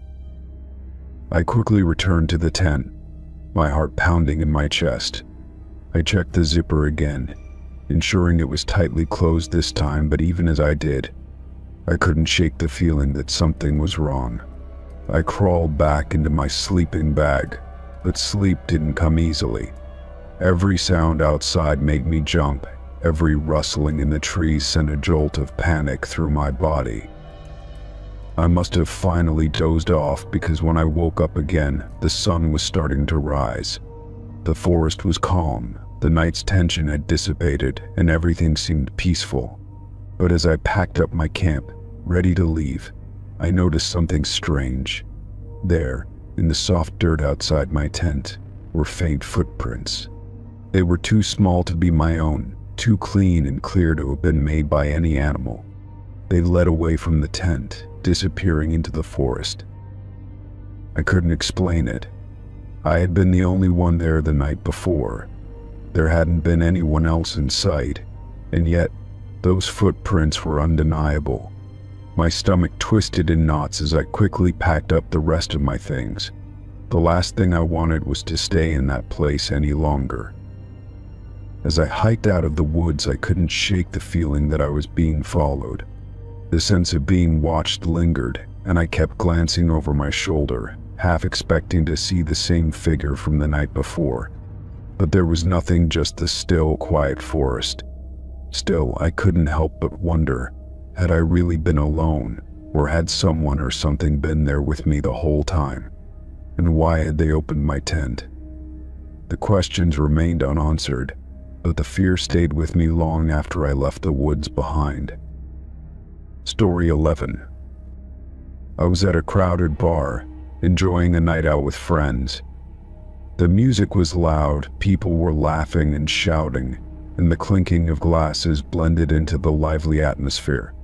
I was chatting with a guy I had just met, a casual conversation that was more about small talk than anything else. He seemed friendly, charming even, and we were quickly getting into a rhythm as we talked about everything from favorite movies to local restaurants. As the night wore on, I noticed a woman standing near the bar, her eyes fixed on me with an odd intensity. She looked out of place, dressed in a black leather jacket, her hair tucked behind her ear. Her gaze seemed to follow me wherever I went, and I tried not to let it bother me, but I couldn't help feeling unsettled. I brushed it off, figuring she was just someone caught up in the chaos of the bar, lost in her own thoughts. The conversation with the guy continued, but my focus kept drifting back to the woman. I couldn't shake the feeling that she was watching me. After a few moments, she suddenly appeared at my side, her presence sharp and jarring against the otherwise loud atmosphere. She leaned in close, her voice low and urgent. "The guy you're talking to just slipped something into your drink," she whispered, her words hitting me like a ton of bricks. I froze, my hand still wrapped around the glass I had been nursing for the past few minutes. The woman's eyes were wide, filled with concern. I glanced over at the guy, who was smiling and chatting casually, completely unaware of the exchange that had just taken place. My heart raced, and a wave of cold sweat swept over me. I couldn't believe what I had just heard. Was she serious? Was I really in danger? My mind scrambled for answers. Had I seen him do something suspicious? I tried to replay the last few minutes in my mind, but everything felt like a blur, a cocktail of alcohol and noise. The guy had been friendly enough, but maybe that was all part of the act. Maybe he was just pretending to be charming while slipping something into my drink when I wasn't paying attention. The thought sent a chill through me, and I suddenly felt much too exposed in the crowded bar. The woman continued to stare at me, her expression urgent. "Listen to me," she said, glancing at the guy before lowering her voice even further. "He's done this before. I've seen it. You need to get out of here now." Her words rang in my ears, and I had no idea what to do. I looked down at my drink, trying to decide if I should throw it away, or if that would just make me seem paranoid. What if it wasn't true? What if she was just some stranger trying to cause trouble? I took a deep breath, trying to steady myself. "Why are you telling me this?" I asked, my voice shaky.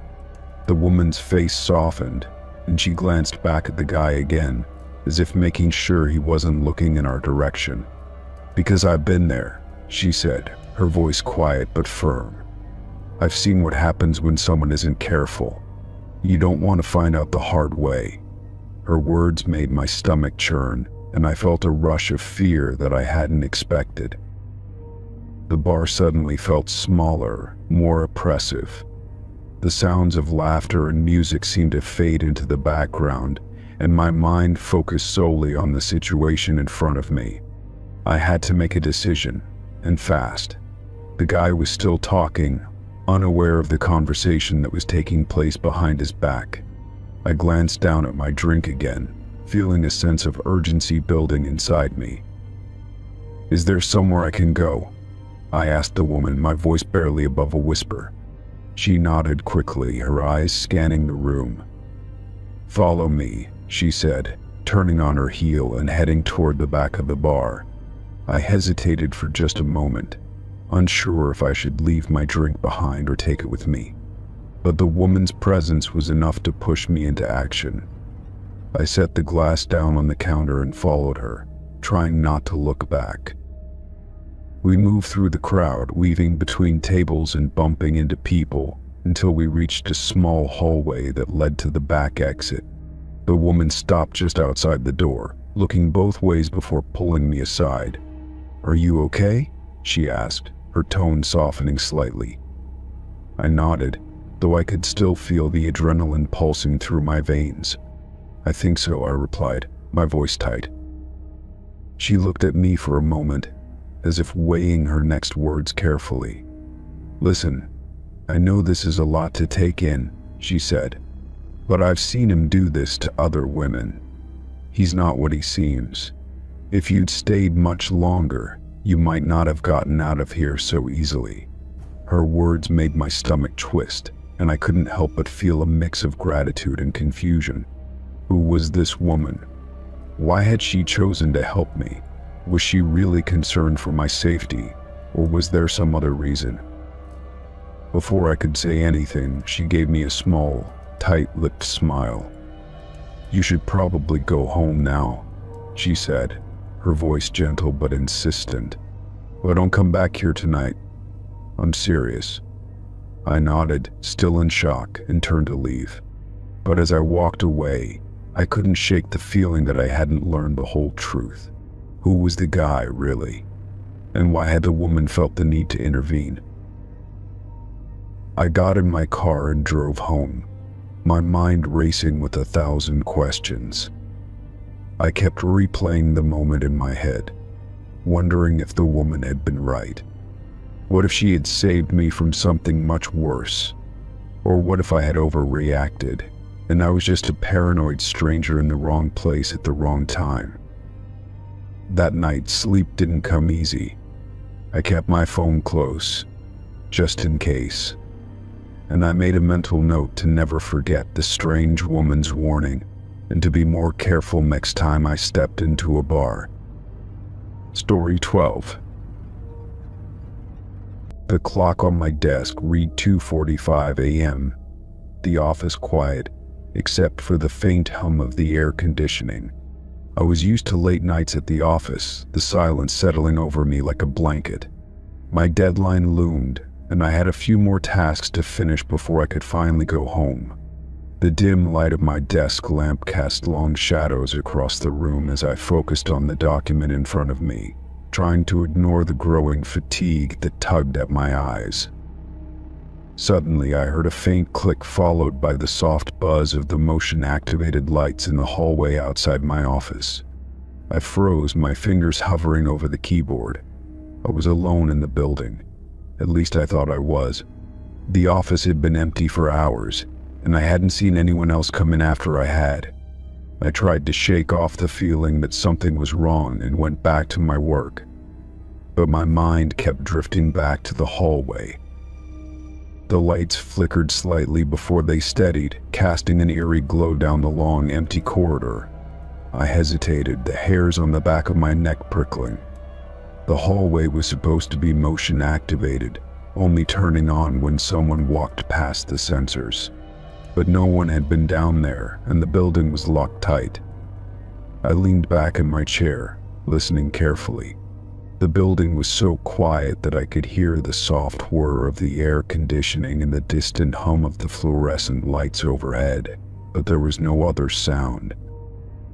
I decided to ignore it, figuring it was just a glitch with the sensor or a draft of air that had triggered it. Still, my curiosity got the better of me. I stood up and walked toward the hallway, half expecting to find nothing but emptiness. But as I reached the door to the hallway, I felt a wave of unease wash over me. The lights were brighter now, illuminating the space in a cold, sterile light. I paused for a moment, scanning the hallway, my breath catching as I waited for anything to happen. There was nothing. The hallway remained still and silent, just as I had left it. I pushed the thought to the back of my mind and walked back to my desk, trying to focus on the work in front of me. But as I sat down, I couldn't shake the feeling that I wasn't alone. The building felt different somehow, like something had shifted while I wasn't looking. I glanced over at the hallway again, the motion-activated lights still glowing faintly in the distance. My fingers drummed nervously on the edge of my desk. The seconds stretched into minutes, and I found myself watching the hallway, waiting for something to happen. Maybe I was just overtired, or maybe the isolation of the late hours was starting to get to me. But the feeling of being watched wouldn't go away. The air felt heavier now, thick with an unsettling silence. I stood up again, determined to find out what was going on. If it was just a glitch with the lights, I wanted to check the sensor. I made my way toward the hallway, my footsteps echoing in the stillness. The lights flickered again as I stepped into the corridor. I took a deep breath and turned down the hallway, my eyes scanning every corner, looking for any sign of movement. There was no one there. No sound, no footsteps, no creaking floorboards. But the lights were still on, and the faint hum of the air conditioning seemed to have intensified, buzzing in the back of my mind like a distant warning. I reached the end of the hallway, where the security office was located. The door was slightly ajar, and I paused, staring at it for a moment. The light inside flickered intermittently.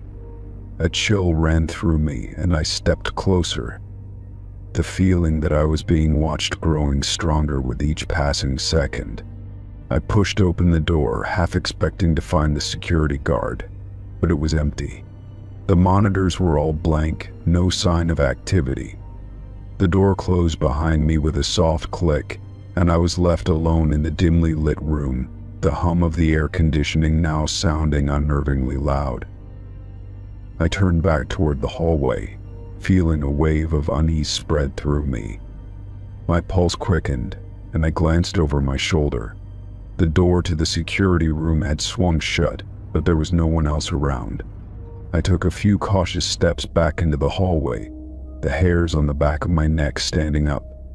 The motion-activated lights flickered again, and for a brief moment, I thought I saw a shadow move at the far end of the corridor. I froze, my breath caught in my throat. I waited for a few moments, straining to listen, but there was nothing. No footsteps, no sounds of movement. Just the soft hum of the lights above me. But I couldn't shake the feeling that something had changed. I couldn't see anyone, but something about the space felt different, as if it was somehow occupied. I decided to head back to my desk, my heart pounding a little faster. The building had always felt safe, even at night, but tonight was different. There was something unsettling in the air, a presence I couldn't explain. I reached the doorway to my office and hesitated, looking back one last time down the hallway. The lights flickered again, and I thought I saw a shape moving toward me. I blinked, but when I looked again, it was gone. I was sure I'd seen something, though something dark and moving. I rushed back to my desk, closing the door behind me and locking it. I sat down, my hands shaking as I tried to focus on my work. The lights outside flickered once more, casting long, sharp shadows across the floor. The room felt suffocating, the air thick with a sense of dread. My thoughts raced as I glanced around the empty office. I couldn't be imagining things. I wasn't alone. The rest of the night dragged on in a blur, but I couldn't shake the feeling that I was being watched. Every flicker of light, every creak of the building felt amplified. I glanced at the clock again, watching the minutes crawl by. Finally, the sun began to rise, and the office filled with the warm glow of daylight. I packed up my things, still on edge, and left the building. But as I walked out the front doors, I couldn't help but wonder who had been watching me all night, and why had the lights turned on. Story 13. I had just returned from work when I found the package sitting on my doorstep. It wasn't the usual shape for a letter or box, and it didn't have a return address. The brown, unmarked packaging seemed out of place among the usual deliveries. My curiosity piqued. I bent down to pick it up, a strange sense of unease creeping up my spine as I turned it over in my hands.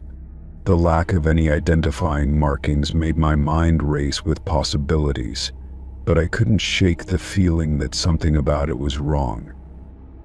Inside the package was nothing but a single Polaroid. At first, I thought it might be a mistake or some kind of prank, but as I pulled it from the paper, my heart skipped a beat. The photo was of me taken from outside my bedroom window. I could see myself in the picture, standing in the middle of my room, looking down at the floor. The image was so clear and so real, it almost felt as though I was still standing there in that moment. I froze, the photo trembling in my hand as my mind tried to process what I was seeing. The worst part wasn't just that the photo existed, it was how it was taken. My bedroom window faced the street, and the only way to capture that moment was to be outside, hidden from view. I had been alone in my room for hours, no one else around. The realization hit me like a punch to the gut. Someone had been watching me. But how? Who? I quickly scanned my apartment, my heart racing as I checked every corner, every window, every door. But there was nothing. The place seemed quiet, normal except for the photo in my hands. I held the Polaroid up to the light, studying it closely. The edges were slightly worn, as if the photo had been handled several times before it was sent to me. The quality was clear, the color sharp, but there was something unsettling about it. The way I looked in the picture, it was as if the camera had caught me in a vulnerable, unaware moment. The thought that someone had been outside just watching filled me with a sense of dread I couldn't shake. I thought about calling the police, but what could I say? Someone sent me a picture of me in my bedroom, taken from outside my window. How could I explain that without sounding insane? And yet, the more I looked at the photo, the more I knew that this wasn't a joke. There was something deeply personal about it, like whoever had taken it knew me, was aware of my routine, my movements. I felt the urge to go outside and check, to see if there was any sign of someone being around my apartment, but a voice inside me warned against it. The fear of being watched, of having eyes on me from some unseen place, made my skin crawl. I thought back to the times when I had been home alone, thinking I was in complete privacy. Had I always been watched? Had someone been there, waiting for me to let my guard down? The longer I stood there holding the Polaroid, the more I felt the walls closing in. The quiet of my apartment now felt suffocating, oppressive. Every creak of the floorboards, every faint noise from the outside world, seemed amplified in my ears. I couldn't stop imagining what it would be like to look outside and see someone standing there, watching me through the window, just like in the photo. I shuddered at the thought. I didn't know who could have sent the photo, but my mind kept returning to the possibility that it was someone I knew, someone who had been in my life in some way, watching me from the shadows. But no one had ever seemed threatening before, no one who could send a message like this. And yet, the picture felt intimate, like it wasn't just about me, but about something deeper, something personal.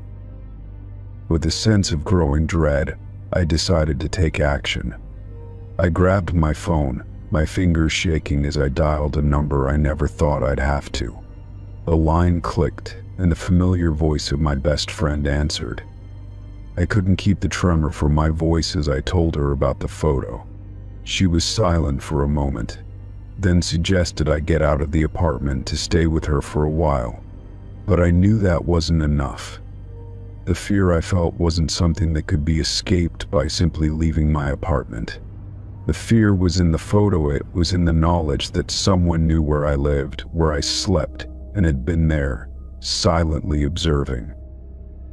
I couldn't stop thinking about the moment the photo was taken. Had the person been standing right outside the window as I moved around the room unaware? Or had they been watching for longer, waiting for the right moment to take the picture? Every time I closed my eyes, I saw that image again, my face frozen in time, captured by someone who had been so close, so near, that they had to have been right outside. I decided to investigate the window. I approached it slowly, as if the act of looking could somehow make everything feel more real. As I pulled back the curtain, my heart skipped a beat. There was nothing out there, no sign of anyone, no shadow in the night. The streetlights cast a faint glow, illuminating the empty street below. But that only made the absence of any sign of life feel even more eerie. It was too quiet, too still. I looked back at the Polaroid, then back out the window. I couldn't shake the feeling that I was being watched, that someone was waiting for me to make a move. My hands clenched into fists, the photo still gripped tightly between my fingers. Whoever had done this, whoever had sent that photo, was still out there. And they knew I was thinking of them. They knew I had seen what they wanted me to see. Story 14. I was at the gym, finishing up my usual routine. The clanging of weights and the hum of the treadmill were all too familiar, the usual background noise that made the hours spent working out feel like they flew by. I was focused on my set, my hands gripping the dumbbells, when I caught a glimpse of movement from the corner of my eye. A man was standing by the water fountain, staring at me. His gaze felt like it was fixed on me, unwavering, and it sent an uneasy shiver down my spine. I tried to shake it off, convincing myself that I was just being paranoid. After all, there were plenty of people at the gym, and maybe he was just minding his own business, waiting for his turn to use the equipment. But every time I looked up, I could feel his eyes still on me. I couldn't pinpoint exactly what it was that made me uncomfortable. There was just something off about the way he watched me. His expression was unreadable, but there was a faint smirk tugging at the corners of his lips, something that made my heart race a little faster. I pushed myself harder, trying to drown out the nagging feeling that this man's eyes were following me. The last thing I wanted was to seem paranoid, so I focused on finishing my workout. But it was hard to ignore the sense of being watched. It was as though he was waiting for me to notice him, to react. I kept my head down and finished my set, then moved quickly to another part of the gym, hoping to shake off the uncomfortable feeling. I continued my workout, but the man never left. He stayed by the water fountain, not using it, just standing there, watching. I tried to avoid looking in his direction, but when I did, his eyes were always on me. It was impossible to ignore. I finished my exercises quickly and grabbed my things, my mind racing as I hurried to the locker room to change. The tension in my chest hadn't subsided, and I couldn't shake the feeling that something wasn't right. When I finally left the gym, I stepped out into the cool evening air, feeling a wave of relief wash over me. It was only a short walk to my apartment, and the familiar surroundings helped calm my nerves. As I walked down the street, my thoughts drifted back to the man at the gym. I couldn't figure out why he had been watching me so intently, or why I felt like he had been waiting for me to leave. Maybe it was nothing. Maybe he was just a guy at the gym and I had misread the situation. But as I turned the corner onto my street, I pulled out my phone to check messages. I wasn't expecting anything out of the ordinary, but when I saw the text, my stomach dropped. The message was short, with no name attached. It read, "Nice workout." I froze in my tracks, my blood running cold. I stared at the message for a moment, trying to make sense of it.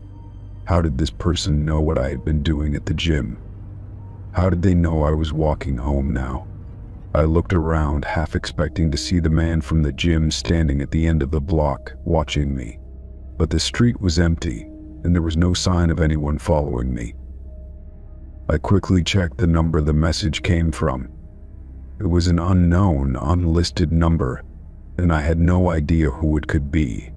I felt my pulse quicken, my mind racing through all the possibilities. It was too specific to be a coincidence. The message mentioned my workout, something I hadn't told anyone about. My heart pounded in my chest as I considered the implications. Had the man at the gym somehow found my phone number? Had he been watching me the whole time? I hurried the rest of the way home, my footsteps echoing in the quiet night. The familiar sound of my sneakers on the pavement did little to calm my nerves. The message replayed in my head, and I couldn't help but glance over my shoulder every few steps, half expecting to see someone following me. But there was no one there. Still, the sense of being watched lingered, like a shadow trailing just behind me. When I reached my apartment building, I rushed inside and locked the door behind me, the sense of unease still settling in my stomach. I tossed my things onto the couch and sat down, trying to make sense of the situation. My hands were shaking as I opened the message again. Nice workout. The words seemed so innocent, yet so unsettling. How could someone know that? It wasn't just the gym, it was the timing. The fact that it came after I left. I couldn't shake the feeling that I wasn't alone, that someone was out there, watching me. I took a deep breath and tried to steady myself. Maybe it was just a prank, I told myself. A weird coincidence. someone who had seen me at the gym and decided to send a strange message. But that didn't explain the way I felt, the eerie sensation that had settled deep in my bones. I couldn't shake the thought that the man at the gym had somehow known I would get that message, that he was watching me even now. The longer I sat there, the more paranoid I became. I considered calling the police, but what would I even say? That someone sent me a message after watching me at the gym. It seemed so strange, so unreal, and yet it felt all too real. My mind raced, trying to piece everything together, but no matter how hard I tried, it just didn't make sense. The night dragged on, but I couldn't shake the feeling that I wasn't safe, that someone knew too much, and that someone, whoever it was watching me, waiting for me to make the next move. Story 15. I had been sleeping soundly when a sudden noise pulled me from my deep slumber. It was faint at first, like the soft click of a door closing. The kind of sound you might hear in a house with creaky floors, but this was different. It was sharp, deliberate. My eyes snapped open in the dark, my heart racing as I lay perfectly still in my bed, straining to hear more. The room was silent now, except for the faint hum of the refrigerator in the next room and the distant sounds of traffic outside. I waited for a few moments, hoping my mind was playing tricks on me, but deep down I knew something was off. I lived alone. No one was supposed to be in my house, especially not in the middle of the night. Slowly, I pulled the covers off, my feet touching the cold hardwood floor. I stared at the bedroom door, half expecting it to open again. It stood there, slightly ajar, as it always did when I was sleeping. My mind raced through possible explanations, but none of them made sense. I had locked the door before I went to bed, hadn't I? The sound of it clicking shut felt like it had come from inside the room, as if someone had been standing right behind it. I swallowed hard, trying to shake off the growing sense of dread creeping up my spine. I took a deep breath, telling myself that maybe I had just imagined it. Maybe the house settling had caused the door to shift.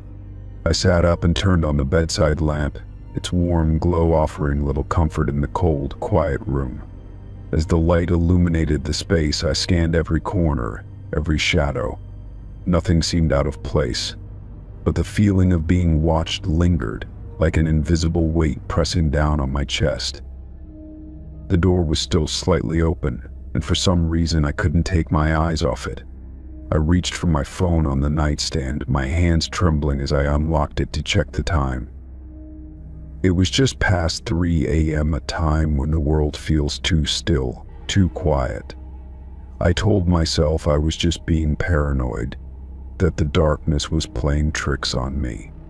But my heart pounded in my chest, and every instinct told me to get up and check the rest of the house. I stood up, taking slow, careful steps toward the door. As I approached, I felt the hairs on the back of my neck stand up, the air growing colder the closer I got. I hesitated for a moment, my hand resting on the door frame, then pushed the door open the rest of the way. The hallway outside was dark, empty and silent. There was no sign of anyone or anything that shouldn't be there. I felt a sense of relief, but it was fleeting, like the calm before a storm. I took a few steps down the hallway, listening for any sounds that might indicate someone else was in the house. The house was old, and it creaked with every movement, but tonight, every sound felt magnified, as if the walls themselves were holding their breath. I checked the bathroom, the kitchen, and even the small closet in the hallway. Nothing. It was as if the house was holding some dark secret, waiting for me to uncover it. I moved back to the living room, half expecting to find some sign of intrusion and open a window. A misplaced item, but everything was exactly as I had left it. The front door was locked. The windows were secure. No one had entered. Yet the sense of unease was still there, gnawing at the edges of my mind. How could the door have clicked shut if no one was there? I sat down on the couch, my mind racing through the possibilities. Could it have been an animal? A cat or a dog, maybe? But I didn't have any pets, and I was certain the sound hadn't come from outside the room. It had been too close, too deliberate. I thought back to the way the door had clicked. It was as if someone had gently closed it, trying to be quiet, but not quiet enough. My mind wandered to the last few days. Had I missed something? Had anyone been near the house? No, I hadn't seen anyone out of the ordinary. The more I thought about it, the more I realized how strange the whole situation was. I had lived in this house for years, and nothing like this had ever happened before. I wasn't prone to hallucinations or sleepwalking. Yet, in the stillness of the night, the door shutting on its own felt like a sign something was wrong, and I wasn't sure what to do about it. I decided to check the bedroom once more. As I entered, everything seemed unchanged, except for one small detail. The door was now fully closed.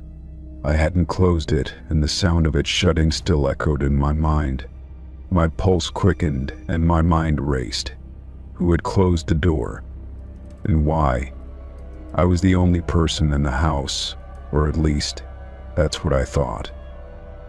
I slowly approached the door, half expecting to see someone on the other side. But when I pushed it open, the hallway was empty again. I checked every corner of the room, the closet, the bathroom, but there was no sign of anyone. Yet the feeling of being watched never left me. It was as though something or someone was in the house, just out of sight. I locked the door behind me, but I couldn't shake the feeling that I wasn't alone. As I crawled back into bed, I kept the light on, staring at the door, waiting for any movement. The silence of the night felt suffocating, and I knew I wouldn't sleep again until daylight. It was as if the house itself had become a place of shadows, full of secrets I wasn't meant to uncover. The sound of the door clicking shut kept replaying in my mind, and as I lay there, I realized something that sent a chill down my spine. I hadn't heard it open, only close.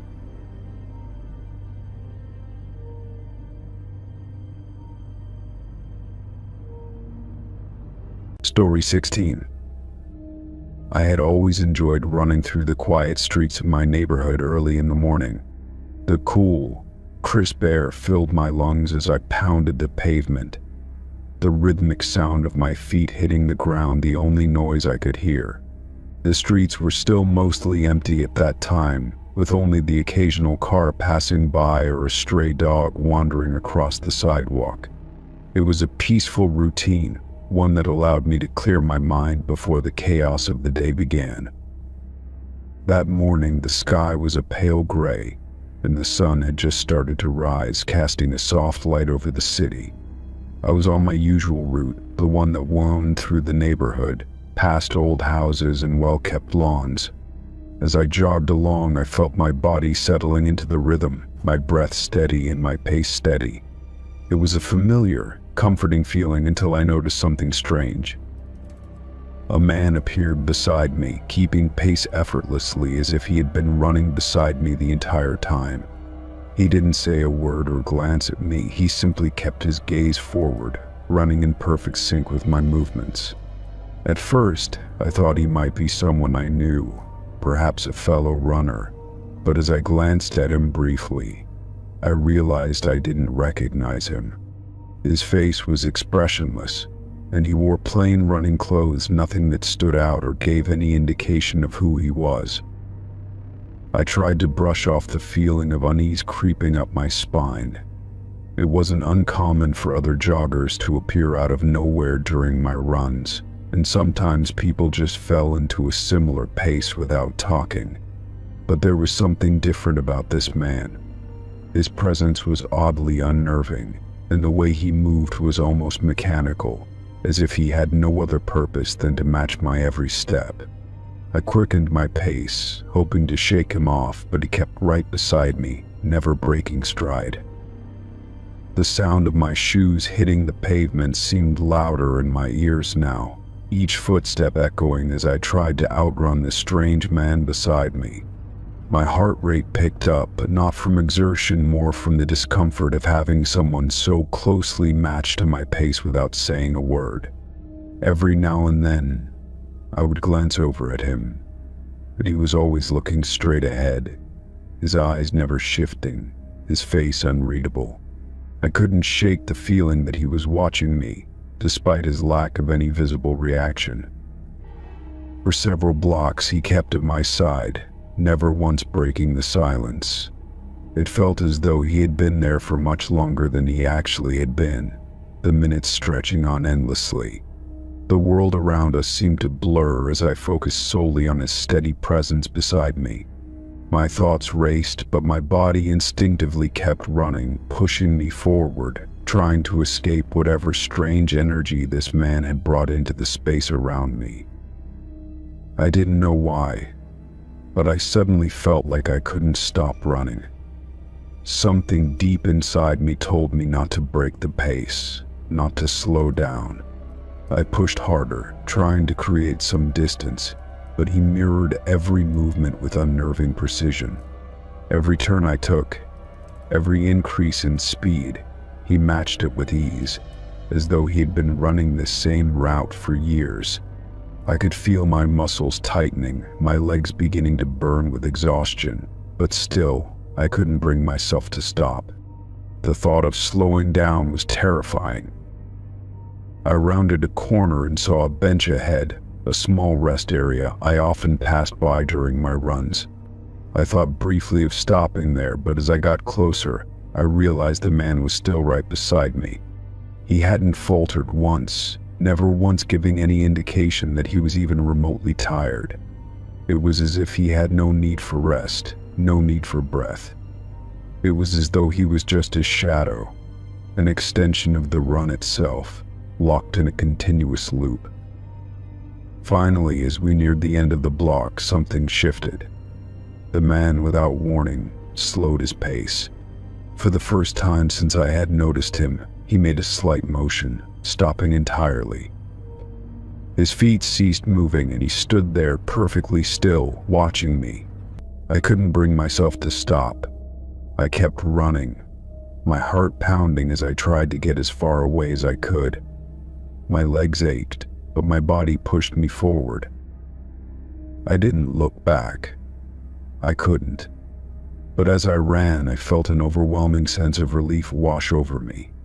It was as though I had escaped some invisible danger, and the air felt a little lighter, the weight on my chest lifting just slightly.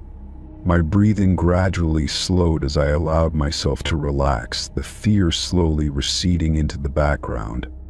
I kept running, my eyes forward, focusing on the rhythm of my steps, the steady pulse of my heartbeat. When I finally reached my usual stopping point, I slowed to a walk, trying to calm my racing thoughts. My legs were sore and I was out of breath, but the fear that had gripped me earlier was beginning to fade. I looked back over my shoulder, half expecting to see the man standing there, still watching me. But there was no sign of him. The street was empty, the morning quiet once again, as if nothing had happened. For the rest of the day, I tried to shake off the feeling of unease that lingered in my mind. I couldn't explain the man's presence, or why he had chosen to jog beside me for so long without a word. But one thing was certain, I would never be able to forget the eerie silence he had maintained, the way he had mirrored my every step without ever acknowledging me. That evening, as I sat on my couch, replaying the events of the morning in my mind, I felt a chill run down my spine. I couldn't shake the feeling that he hadn't just been running beside me. It felt as though he had been waiting for me, tracking my every movement with a cold, detached purpose. And as I closed my eyes to sleep that night, I couldn't help but wonder what would have happened if I had stopped. Story 17. I was sitting at a small diner late at night, nursing a cup of coffee, trying to shake off the lingering fatigue of a long day. The place was mostly empty, save for a few scattered patrons scattered in booths, their voices low and muffled under the hum of the neon lights outside. As I stirred my coffee absent-mindedly, my eyes drifted across the room, landing on a man sitting at the counter. He was alone, his dark jacket pressed tight against his shoulders, a few strands of graying hair escaping from under his cap.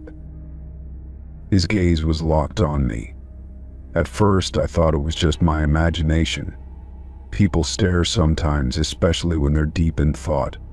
But there was something unsettling about the way his eyes didn't move, how they followed me even when I glanced away. I shifted in my seat, uncomfortable, but didn't want to acknowledge the situation directly. It was just a coincidence, I told myself. He was probably looking at the clock behind me or something, but I couldn't shake the feeling that he wasn't.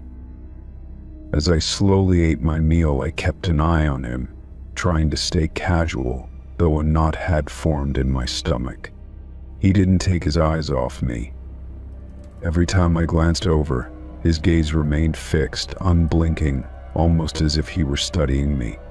I felt like a specimen under a microscope, and it made my skin crawl. The other patrons seemed oblivious, too lost in their own worlds to notice anything strange. I briefly wondered if I was overreacting, but that thought quickly vanished as the unease grew with every passing second. When I finished eating, I paid my bill and stood up to leave, eager to get out of there. As I slid my coat on and grabbed my purse, I gave the man one last glance. He was still seated at the counter, his hands wrapped around a coffee mug, his eyes still fixed on me. The cold air from outside hit me like a wave as I stepped into the night, my breath forming clouds in the chilly air. The diner's neon sign buzzed faintly in the background as I walked toward the corner of the block, feeling the weight of his stare still pressing on me. I hadn't gotten far before I started to feel a presence behind me. I quickened my pace, the clicking of my boots on the pavement seeming louder with every step. The street was empty, save for a few cars parked along the sidewalk, and the quiet made the tension feel worse. I glanced over my shoulder, half expecting to see no one. But to my horror, there he was, his silhouette standing at the end of the block, lingering just outside the diner's window. He was watching me, his face unreadable. I quickly turned my attention forward, heart racing. I told myself to stay calm, that it was probably just coincidence. But the hairs on the back of my neck stood up, and I could feel my pulse quicken. I began walking faster, making a conscious effort to keep my movement steady. But the more I walked, the more I couldn't shake the feeling that something was wrong. That feeling intensified when I reached a store window up ahead. I looked up, and my reflection stared back at me. But behind it, in the reflection of the glass, I saw the man. He was still there, following me, just out of direct view but clearly mirroring my movements. My breath caught in my throat and I froze. I hadn't heard him approach, yet there he was. His figure reflected clearly in the glass, walking at the same pace as me. A jolt of panic surged through me. He hadn't been there when I looked back earlier. He had only appeared after I'd taken another step forward. The cold feeling in my stomach turned into a knot, and I felt my hands tremble. I didn't want to turn around and confront him, but I couldn't keep pretending I didn't know what was going on. The man had been staring at me back in the diner, and now here he was, following me silently through the streets. The logical part of me screamed to keep walking, to try to lose him by taking a random turn or ducking into another store. But the irrational part, fear-driven and primal, urged me to run. I chose neither. Instead, I stopped in my tracks. If he was really following me, he'd stop too, right? He'd give himself away. I stood still, watching the reflection in the store window. Sure enough, the man did the same. He stopped too, his figure perfectly reflected in the glass, just a few feet away from me. I could barely make out his face in the dim light, but I didn't need to see it. The way he stood there, unmoving, told me everything I needed to know. I turned my body slightly, hoping to see if he would react in any way. But he didn't. He just stared, his eyes fixed forward, unmoving. I started to wonder if I was overthinking things, but the fear that had rooted itself deep within me refused to let go. I couldn't bring myself to confront him directly. There was something unsettling about the way he seemed to blend into the shadows of the street. It was as if he was waiting for something, for me to make the first move. I decided to make one more move. I abruptly veered off the path I'd been following, taking a sharp turn into an alley. It was a risky move, but at this point I didn't care. If he followed me down here, I could confront him, ask him what the hell he thought he was doing. I didn't hear any footsteps behind me at first, but then I heard a faint shuffle, like the sound of soft shoes on concrete. He was still there, still following. I broke into a sprint, my heart pounding in my chest, my breath coming out in ragged bursts. I didn't dare look back. All I could think about was getting to the next corner, where I might be able to flag down a car, or find someone who could help. I ran harder, faster, each step filled with dread, until I turned the next corner. When I risked a quick glance behind me, the man was gone. The alley was empty, silent. My heart slowly returned to its normal rhythm, but the unease lingered, settling deep within my chest. It wasn't over. I knew it wasn't. Something about the way he had followed me without hesitation, without any sign of stopping, felt like a warning. Story 18. I had been driving all day, heading to a small town for a quick business trip. The day had been long, filled with endless stretches of highway, and I was ready to finally relax for the night. When I pulled into the parking lot of the hotel, it looked worn down but functional. A few lights flickered on the outside, and the building had that old, familiar charm that reminded me of the motels I used to stay at when I traveled with my parents. I checked in at the front desk, the clerk a little too friendly for my taste, and headed up to my room. The room was dimly lit and smelled faintly of stale carpet and disinfectant. The bed was made, though the sheets had an odd stiffness to them, as if they hadn't been changed in a while. The bathroom door creaked when I opened it, and the light above the sink buzzed, casting an eerie glow across the cracked tiles. I tossed my suitcase on the bed and walked over to the window to draw the curtains. The view was nothing special, just a parking lot and some trees in the distance, but the thick fog rolling in made the night feel heavier, more oppressive. After a long drive, I was exhausted. I kicked off my shoes, climbed under the blankets, and tried to settle into a comfortable position.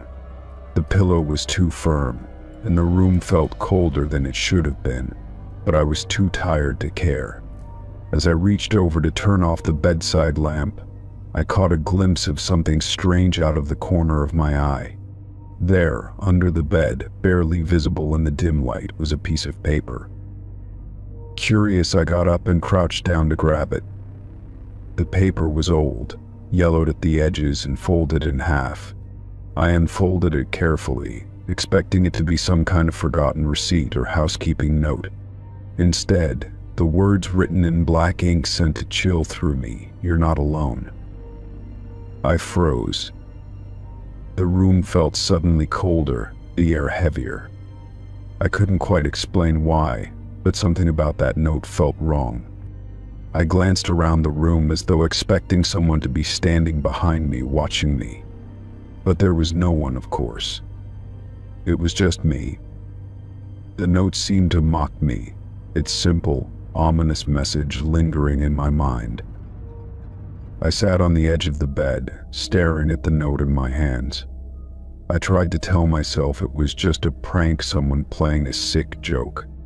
Maybe the previous guest had left it behind, but something about the way the words were written in a hurried, jagged script made me doubt that explanation. I looked around the room again, trying to shake off the unease.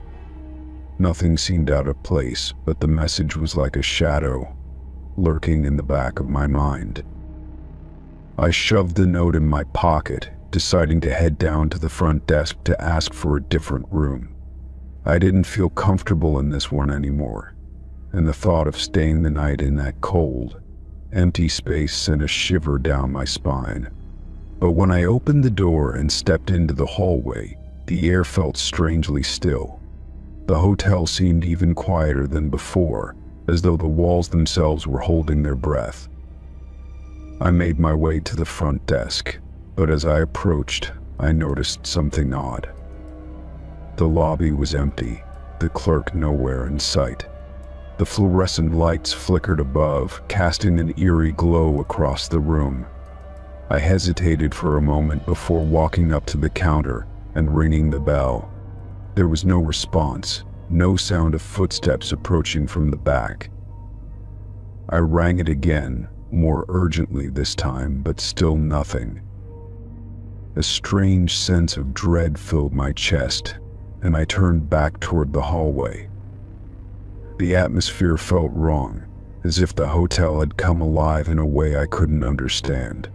I made my way back to the room, the silence pressing down on me like a heavy weight. My mind raced with questions: who had left the note? Why had the front desk clerk disappeared? What was going on here? When I returned to the room, I locked the door behind me and sat down on the bed again. My eyes kept drifting toward the window, where the fog had thickened, obscuring everything beyond the glass. The room felt suffocating, and the quiet was almost unbearable. I tried to distract myself by flipping through the TV channels, but every show seemed to be on a loop, the same images repeating over and over again. My mind couldn't settle.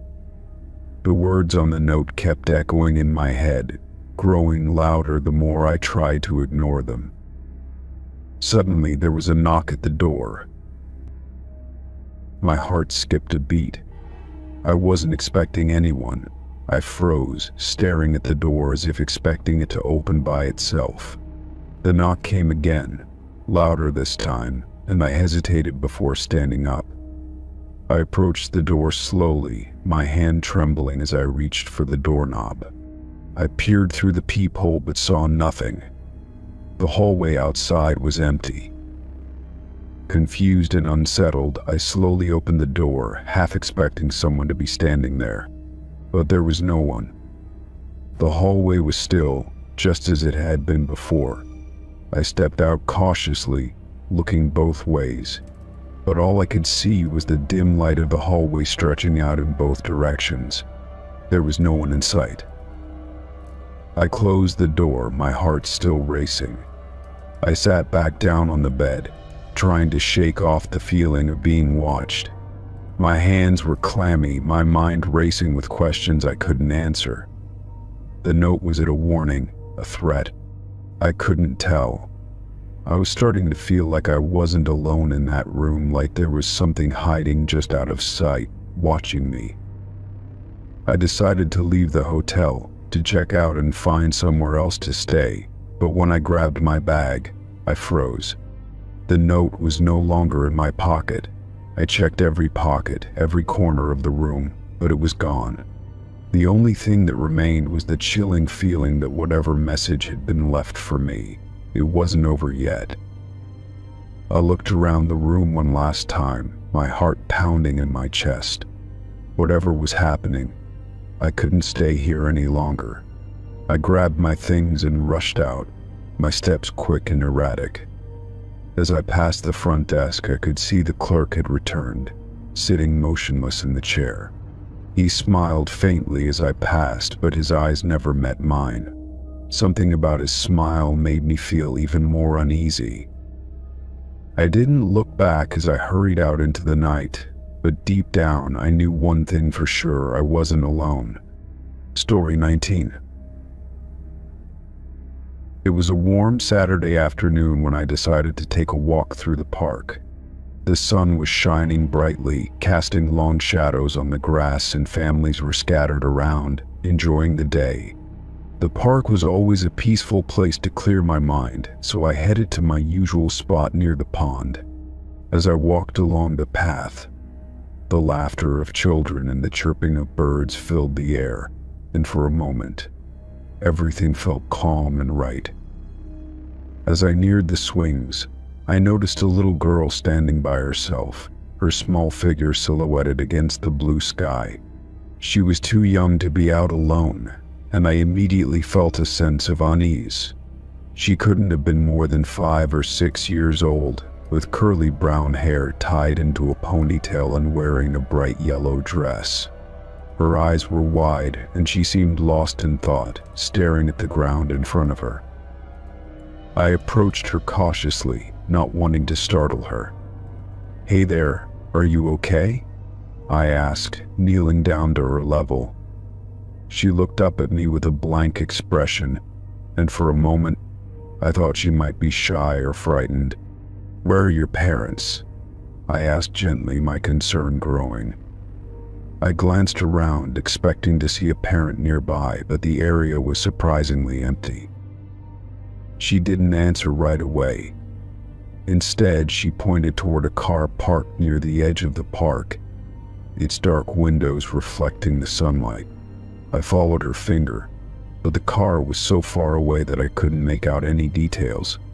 The parking lot was half full, and it was difficult to tell which car she was referring to. Still, something about the way she pointed seemed deliberate, almost rehearsed. I felt a shiver run down my spine. I looked back at her, my anxiety rising. "Is that where your mom or dad is?" I asked, trying to keep my voice calm. She nodded slowly, but there was something unsettling about the way she did it. Her gaze never left the car as she pointed again, her finger steady and unwavering. I felt a knot form in my stomach. I had the strange sensation that she wasn't just telling me where her parents were, but rather trying to lead me in some way. I stood up and took a step toward the car, my heart racing in my chest. I wasn't sure why, but the situation felt wrong. It was too quiet, too still. There was no one else nearby, and the sound of children playing seemed to have faded into the background.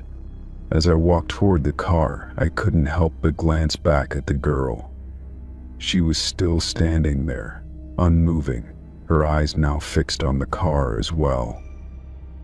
I reached the car, my footsteps slow and cautious. The windows were tinted, and I couldn't see inside. The air around me felt thick, like something was holding its breath. I stood there for a moment, unsure of what to do next. My mind was racing, trying to make sense of the situation, but nothing seemed to add up. Why was the little girl alone? Why was she pointing to the car like that? I glanced over my shoulder, expecting to see the girl again, but she was gone. The spot where she had been standing was empty. My heart skipped a beat. I turned back to the car, my eyes narrowing as I focused on the tinted windows. I didn't want to make a scene, but something told me I needed to get a better look. I walked closer to the vehicle, peering through the windshield. That's when I saw him. A man was sitting in the driver's seat, his face obscured by the reflection of the sun on the glass. He was staring straight ahead, his hands resting on the steering wheel, but his gaze was fixed in a way that felt unnerving. I could feel his eyes on me, even though they were hidden by the glare. He didn't move, didn't blink, just stared. I froze for a moment, my breath catching in my throat. There was no doubt in my mind now that he was watching me. I took a step back, my instincts screaming at me to leave, but I couldn't tear my eyes away from the car. The man's stillness was unnerving, and I had the distinct feeling that he had been watching me long before I approached. My heart pounded in my chest as I quickly turned away from the car, my mind racing. I needed to get away, to make sure I was safe. I had to find the girl and make sure she was okay. I hurried back toward the area where I had last seen her, but there was no sign of her. The park seemed even emptier now, the air thick with tension. I walked quickly, scanning the area for any sign of the little girl, but she was nowhere to be found. The swings were still empty, and the benches were deserted. It felt like the whole park had emptied out in a matter of moments. I stopped for a moment, trying to catch my breath. My phone was still in my pocket, but I hesitated to call the police. What would I even say? A little girl had pointed to a car. It sounded ridiculous, but everything about the situation felt wrong, and I couldn't shake the feeling that something was hiding just beneath the surface. I looked over my shoulder one more time, and that's when I saw the car driving slowly out of the parking lot, the man still behind the wheel. His eyes were fixed straight ahead, but I could feel the weight of his gaze on me once again. The car drove past slowly, almost as if he were waiting for something or someone. I stood there, my heart racing, watching the car disappear into the distance. I never saw the little girl again. I don't know if she was real, or if she was part of something much darker that I didn't understand. But one thing was certain: when I walked away from that park, I couldn't shake the feeling that I had narrowly escaped something dangerous. Story 20. The night was unusually still as I drove home, the road stretching out before me in the quiet solitude of the late hour. The only sounds were the hum of the engine and the occasional rustle of leaves in the wind. It was a peaceful drive, one I'd made countless times before, but tonight something felt off. My headlights illuminated the empty road ahead, and I couldn't shake the nagging feeling that I wasn't alone.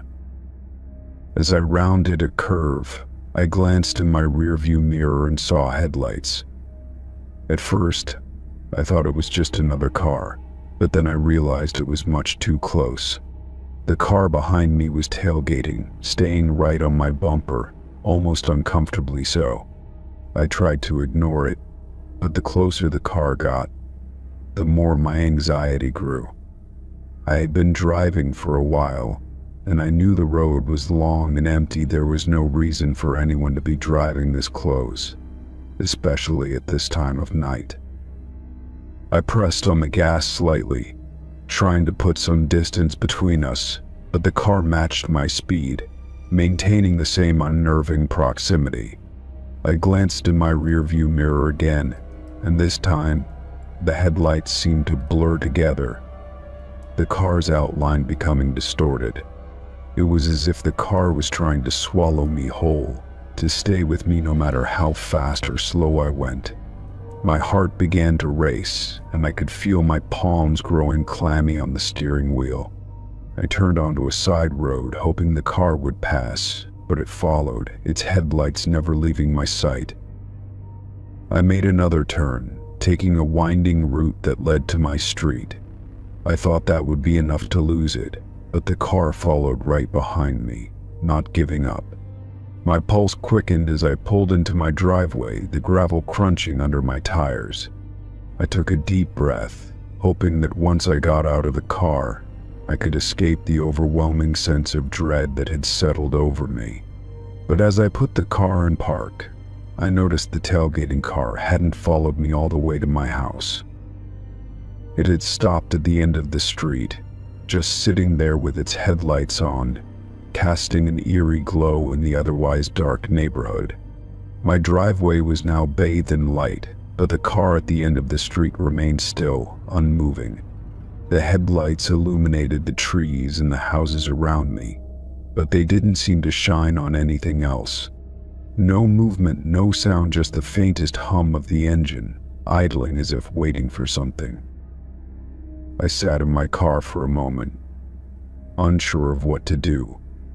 Part of me wanted to get out, run inside, lock the doors, and forget the whole thing. but another part of me felt compelled to watch to see what would happen next. It was as if I were frozen in place, caught between the safety of my house and the strange, unsettling presence of the car just sitting there, watching. I slowly reached for my phone, my hands shaking, and dialed 911. My voice trembled as I explained the situation, trying to convey the bizarre sense of fear that had taken over. "There's a car outside my house," I said. "It's been following me, and now it's just sitting there. I don't know what to do." The dispatcher assured me that help was on the way, but I didn't feel comforted. In fact, I felt more exposed, more vulnerable, as if the car was waiting for something. I glanced at it again, still no movement. The headlights were on, but the car itself was just there. It was as if the driver was waiting for me to make the next move, to do something that would signal the next part of whatever twisted game was unfolding. I stayed in my car, hoping that somehow the situation would resolve itself. My eyes stayed fixed on the car, unable to tear myself away from the unnerving stillness of it all. What was the driver waiting for? Why hadn't they just passed by or gone on their way like any other driver would? Every second that passed seemed to stretch into eternity. I could hear my own heartbeat thudding in my chest as the tension built inside me. I checked the time. -10 minutes had passed since I parked in my driveway. It felt like hours. The car hadn't moved an inch, but I couldn't shake the feeling that something was terribly wrong. Was the driver just waiting for me to make a move? Or was there something else, something I wasn't seeing? I tried to stay calm, but the dread was overwhelming. Every instinct told me to stay in the car, to lock the doors, and never look back. Suddenly, the car at the end of the street flickered. The headlights dimmed for a brief moment before flaring back to life. Then, without warning, the car sped off, racing down the street and disappearing into the night. My breath caught in my throat as I watched the taillights fade into the distance. It felt as though a weight had been lifted, but the tension in my body didn't dissipate. What had just happened? Why had they been sitting there, staring at me? I sat there for a moment longer, my heart still racing, before I finally stepped out of the car. The world around me seemed still, as if nothing had happened, but I couldn't shake the feeling of being watched. I looked over my shoulder as I hurried to the front door, glancing down the street one last time. The road was empty, quiet once again, but the fear that had gripped me remained. Whatever that car had been, wherever it had gone, I knew one thing for sure. I wouldn't forget the chill that ran down my spine the moment I saw those headlights. Story 21. I arrived at the address for my job interview, a large isolated house at the end of a quiet street. The neighborhood felt strange, as though the houses were too far apart, each one set back behind tall gates or thick hedges. As I approached the house, I noticed the windows were all shut tight, the curtains drawn in every room. There was an odd stillness about the place, a sense that nothing moved within. I took a deep breath, trying to shake off the unease that had settled over me as I rang the doorbell. A few moments passed before the door opened. The woman who greeted me was older, maybe in her late 50s, with a tight smile and an unnervingly calm demeanor. She introduced herself as the homeowner and gestured for me to come inside. "Thank you for coming," she said, her voice soft and polite but with an undercurrent of something I couldn't quite place. I stepped over the threshold and into the dimly lit hallway, immediately aware of the heavy silence that filled the house. As I followed her down the hall, I couldn't help but notice the doors. Every single one had deadbolts fastened on the inside. It wasn't just the front door or the back. Every door I passed, whether leading to rooms or closets, was locked in this way. The deadbolts were heavy, industrial looking, as though they were meant to keep something or someone in, or perhaps keep something out. The sight of them made my skin crawl, but I didn't want to be rude by mentioning it. I tried to push the thought from my mind and focus on the interview ahead. A woman led me into a sitting room at the back of the house. It was elegantly furnished, though the decor felt a little outdated, as if it hadn't been touched in years. She gestured for me to sit on the couch while she took a chair across from me. There was a strange tension in the air, and the moment I sat down, I felt as though the room had grown smaller, closing in around me. The silence was thick, oppressive even, and I found myself struggling to make eye contact with her. I forced a smile and tried to maintain my composure. "Tell me about your experience," she said, her voice measured and calm. I began talking about my qualifications, my previous jobs, but my words felt hollow in the air. The woman didn't interrupt, didn't nod or show any signs of recognition. She simply stared at me with those unsettling eyes, her lips barely moving as she listened. I couldn't shake the feeling that something was wrong, that I was missing something crucial, but I continued to speak, hoping that I could get through the interview without letting my nerves show. Every now and then, my gaze drifted to the door behind her, the one that led to the rest of the house. It was locked, the deadbolt visibly in place. I tried not to think about it, but the more I looked, the more the sense of unease built inside me. Why would someone need deadbolts on every door? And why did it feel like I wasn't welcome to leave whenever I wanted? My mind raced with possibilities, each one darker than the last. After a few minutes, the woman stood up and motioned for me to follow her. "Let me show you the rest of the house," she said, her tone still as polite as ever, but now there was an edge to it. I rose from the couch, unsure of what to expect. As we walked through the hallway, I tried to gather my thoughts, but everything felt disconnected.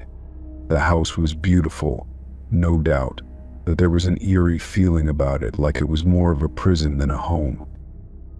We stopped in front of another door, this one leading to a large room at the end of the hallway. The woman paused, her hand hovering over the deadbolt before she unlocked it.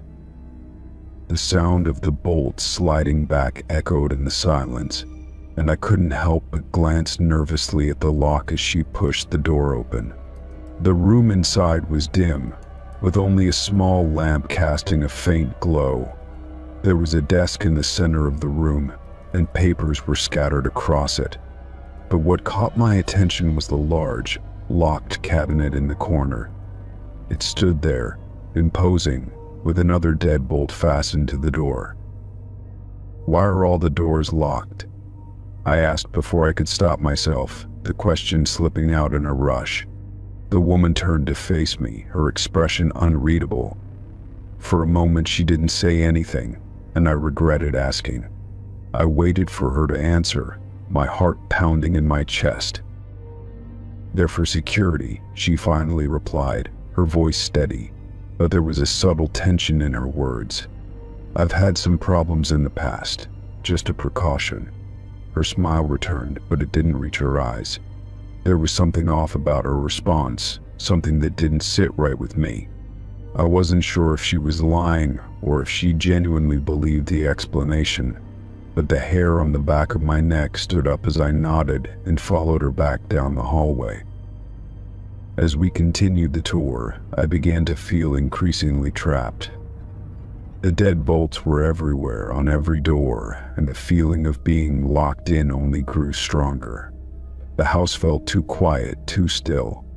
No pets, no children, no signs of life except for the two of us.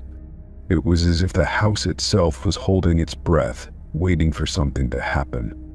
I tried to tell myself it was all in my head, that I was just nervous.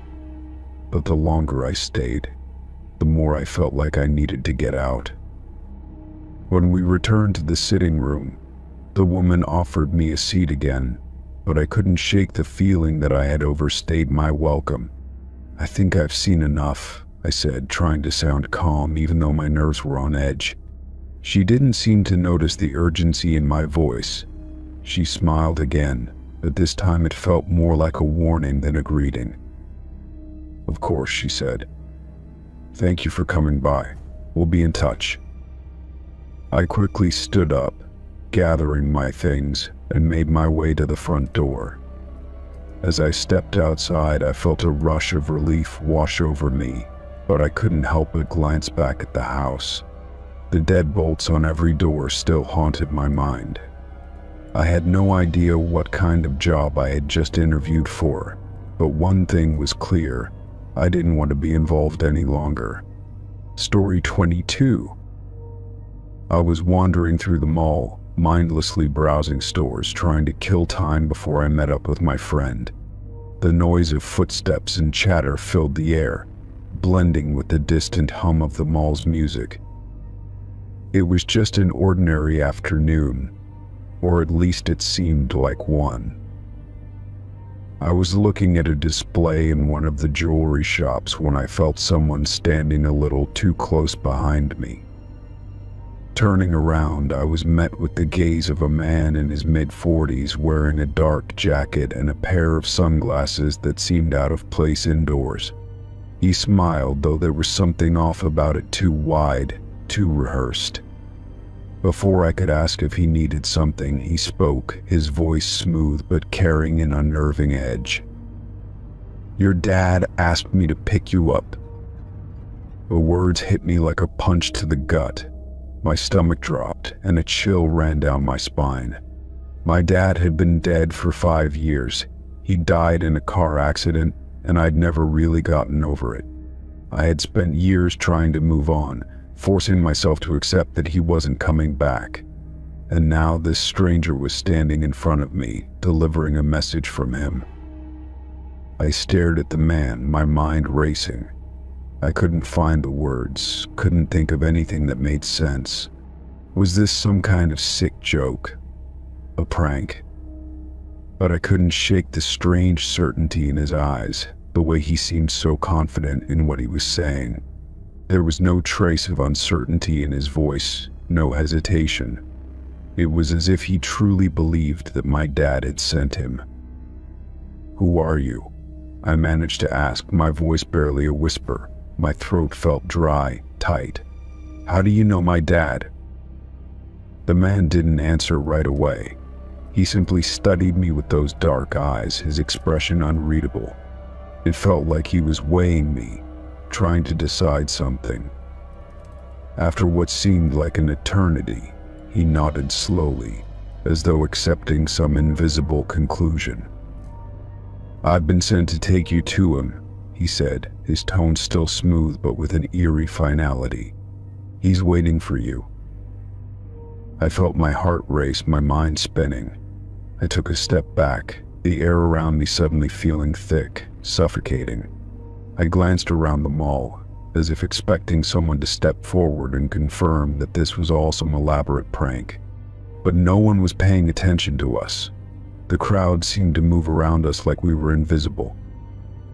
"I don't know what you're talking about," I said, trying to sound firm, but my voice trembled. "My dad's dead. He can't be waiting for me." The man's smile never faltered. He stepped a little closer, lowering his voice so only I could hear him. "You'll understand when you see him." A strange sense of dread settled in my chest. I felt my legs wobble, like they were betraying me. I didn't know what to do. If I ran, if I called for help, would anyone believe me? What if he wasn't lying? The thought of facing something that wasn't real, something that shouldn't be real, made my skin crawl. "I'm not going anywhere with you," I said, my voice shaking despite my best efforts to sound resolute. I took another step back, my hands trembling as I reached for my phone in my pocket. I needed to call someone who could help. The man's eyes darkened, but his smile didn't disappear. "You will," he said, his voice lowering to almost a whisper. "You'll come when the time is right." Your father's waiting, and he's been waiting for a long time." I didn't know how to respond.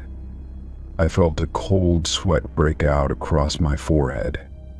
The words "waiting for a long time" echoed in the head, and the air around me seemed to grow heavier, like the mall itself was pressing in on me. My hands shook as I tried to unlock my phone, but my fingers fumbled on the screen.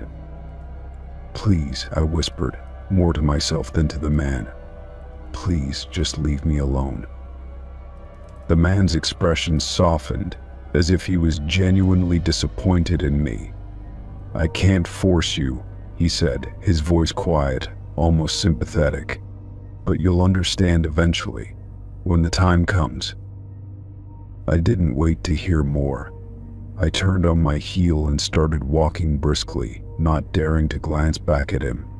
My heart pounded in my chest, and I felt a cold wave of panic spread through me. I could hear his footsteps behind me for a moment, but I didn't dare to stop or look back. Every part of my mind screamed for me to get out of there. I pushed through the crowds, heading toward the nearest exit. The air outside felt sharp, refreshing compared to the heavy, suffocating atmosphere in the mall. I stopped just outside the doors, trying to steady my breathing.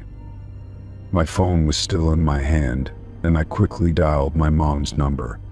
When she picked up, I could barely speak, my voice shaky and full of terror. "Mom, someone told me my dad sent him to pick me up. He's dead, Mom. How could he?" I couldn't even finish the sentence. The phone line was quiet for a moment, and then my mom spoke, her voice full of confusion. "What are you talking about? What man? Your dad's been gone for years, sweetie. Are you sure you're okay?" I stood there, the phone pressed to my ear, but all I could hear was the sound of my own breath, ragged and fast, filling the silence. My mind raced, trying to make sense of what had just happened. Was it a prank? Was I losing my grip on reality? When I looked back toward the mall entrance, the man was gone. He hadn't followed me outside. But the dread in my chest wouldn't go away. I stayed frozen in place, clutching my phone, trying to steady myself. I didn't know what had just happened, but I had a feeling I would never be able to shake it. My dad was gone, and no matter what the man had said, I knew that for sure. But there was still a part of me that couldn't let go of the strange feeling that something somehow had been trying to reach me. Story 23. I had been so excited to get a new phone number. After months of dealing with prank calls, telemarketers, and the occasional odd text from an old acquaintance I'd rather forget, I was looking forward to a fresh start. I signed up for a new number with the hopes that it would bring some peace, that the constant interruptions would finally stop. I shared my new number only with a select few friends, making sure to keep it as private as possible. A few days later, I received my first text message on the new number. It was from an unknown number, and the message read simply, "I found you again."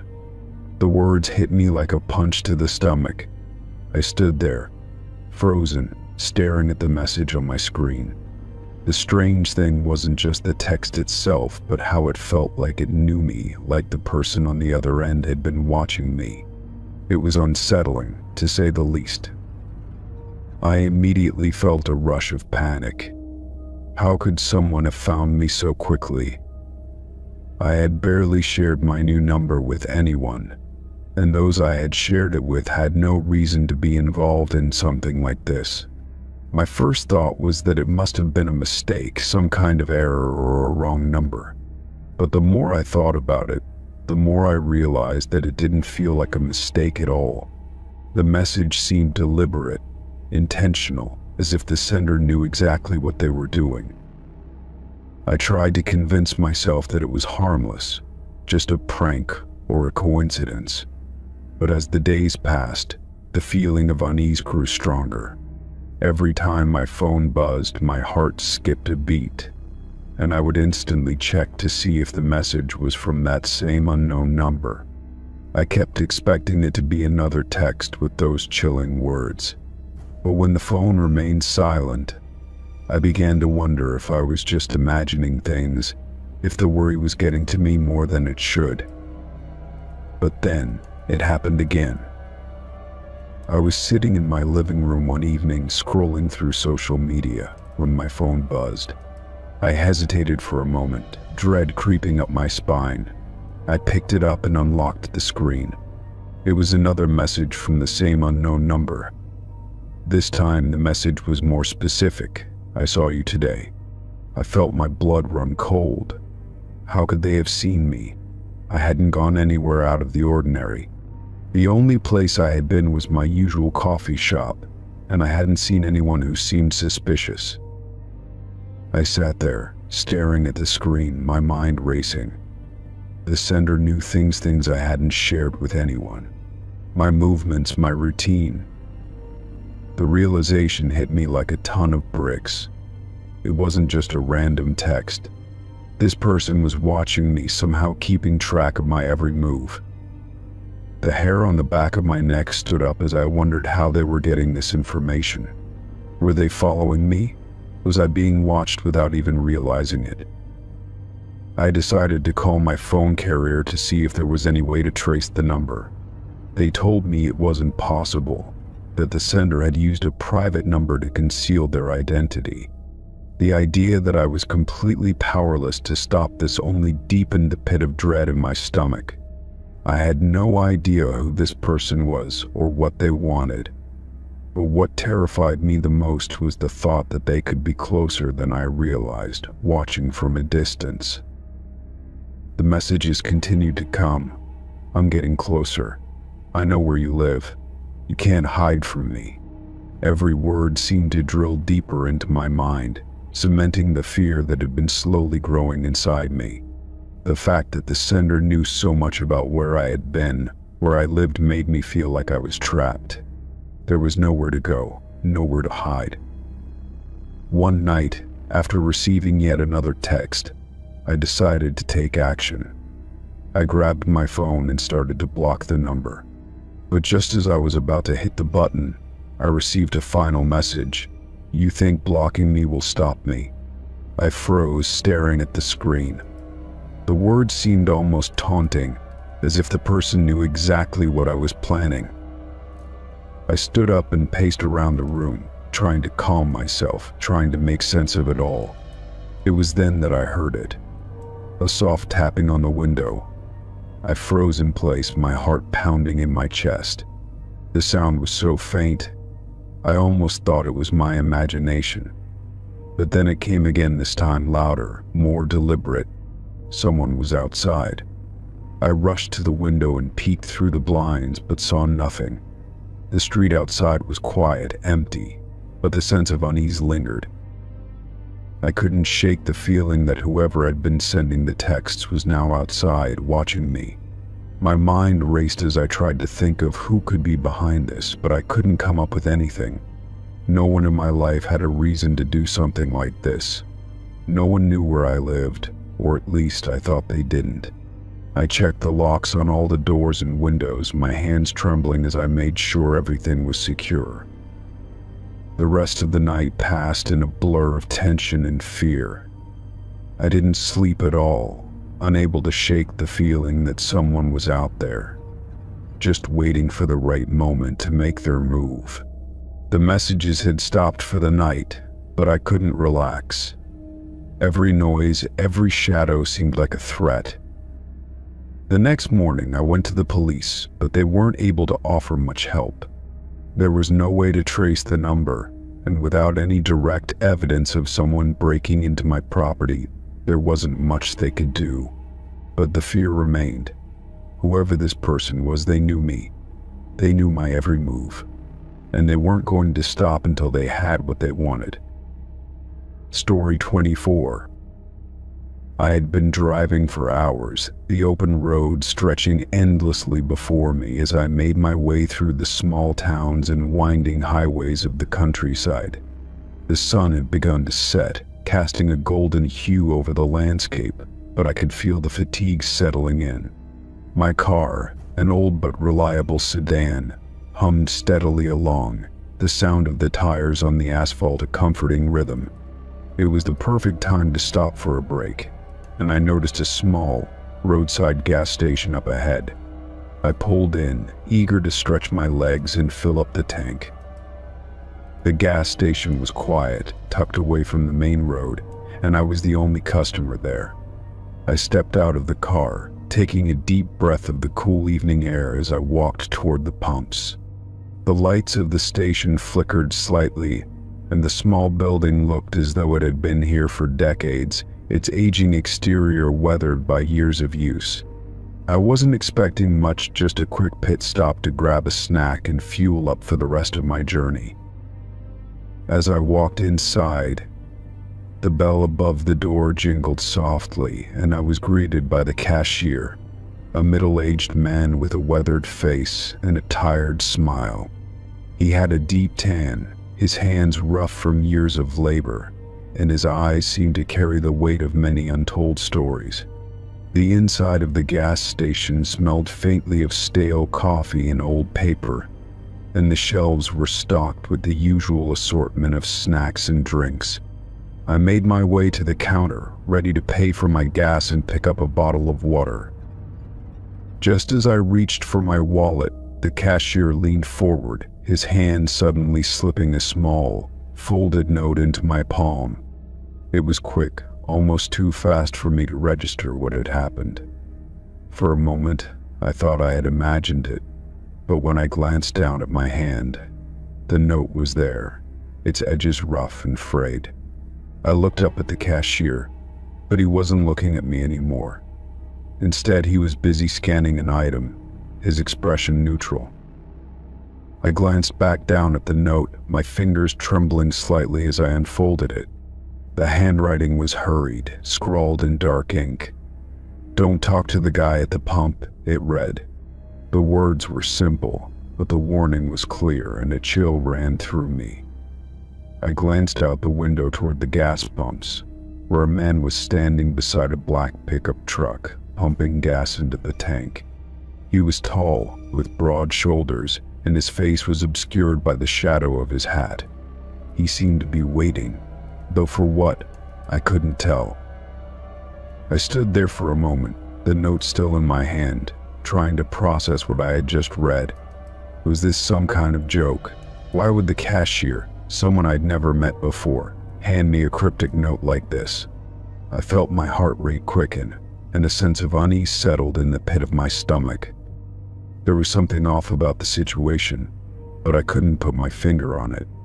It didn't help that the cashier was acting completely normal, as if nothing unusual had just happened. I tried to brush it off, telling myself it was just a strange coincidence. Maybe the note was meant for someone else. Maybe it was just a quirky way for the cashier to communicate with customers. But the more I thought about it, the more unsettling it became. Why would he warn me about the man at the pump? What did he know that I didn't? I paid for my gas and grabbed the bottle of water, still clutching the note in my hand. I couldn't shake the feeling that I was being watched. As I turned to leave, I glanced back toward the man at the pump. He was still there, leaning against the side of his truck, his eyes hidden beneath the brim of his hat. I couldn't tell if he was looking at me or not, but the way he stood there, so still, sent a shiver down my spine. I walked quickly to my car, trying to ignore the rising sense of panic in my chest.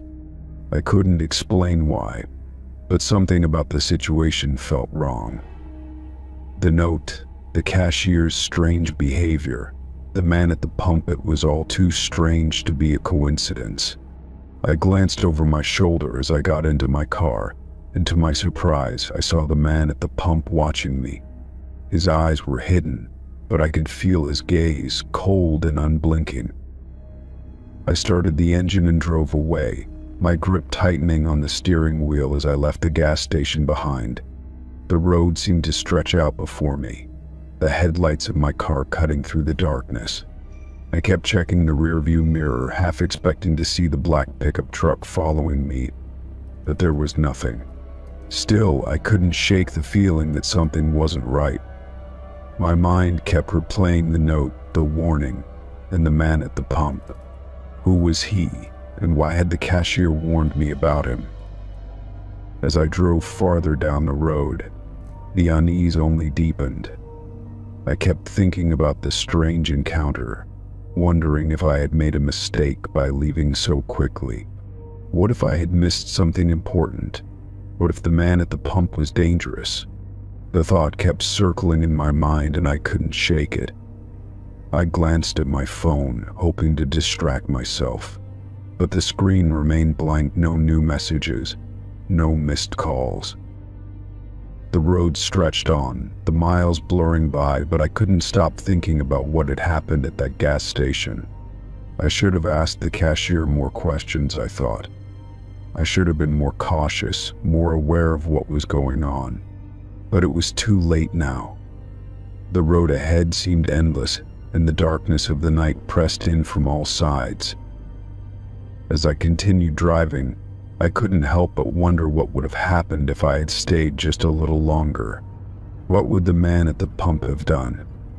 What was he waiting for? And what did the cashier know that he hadn't shared with me?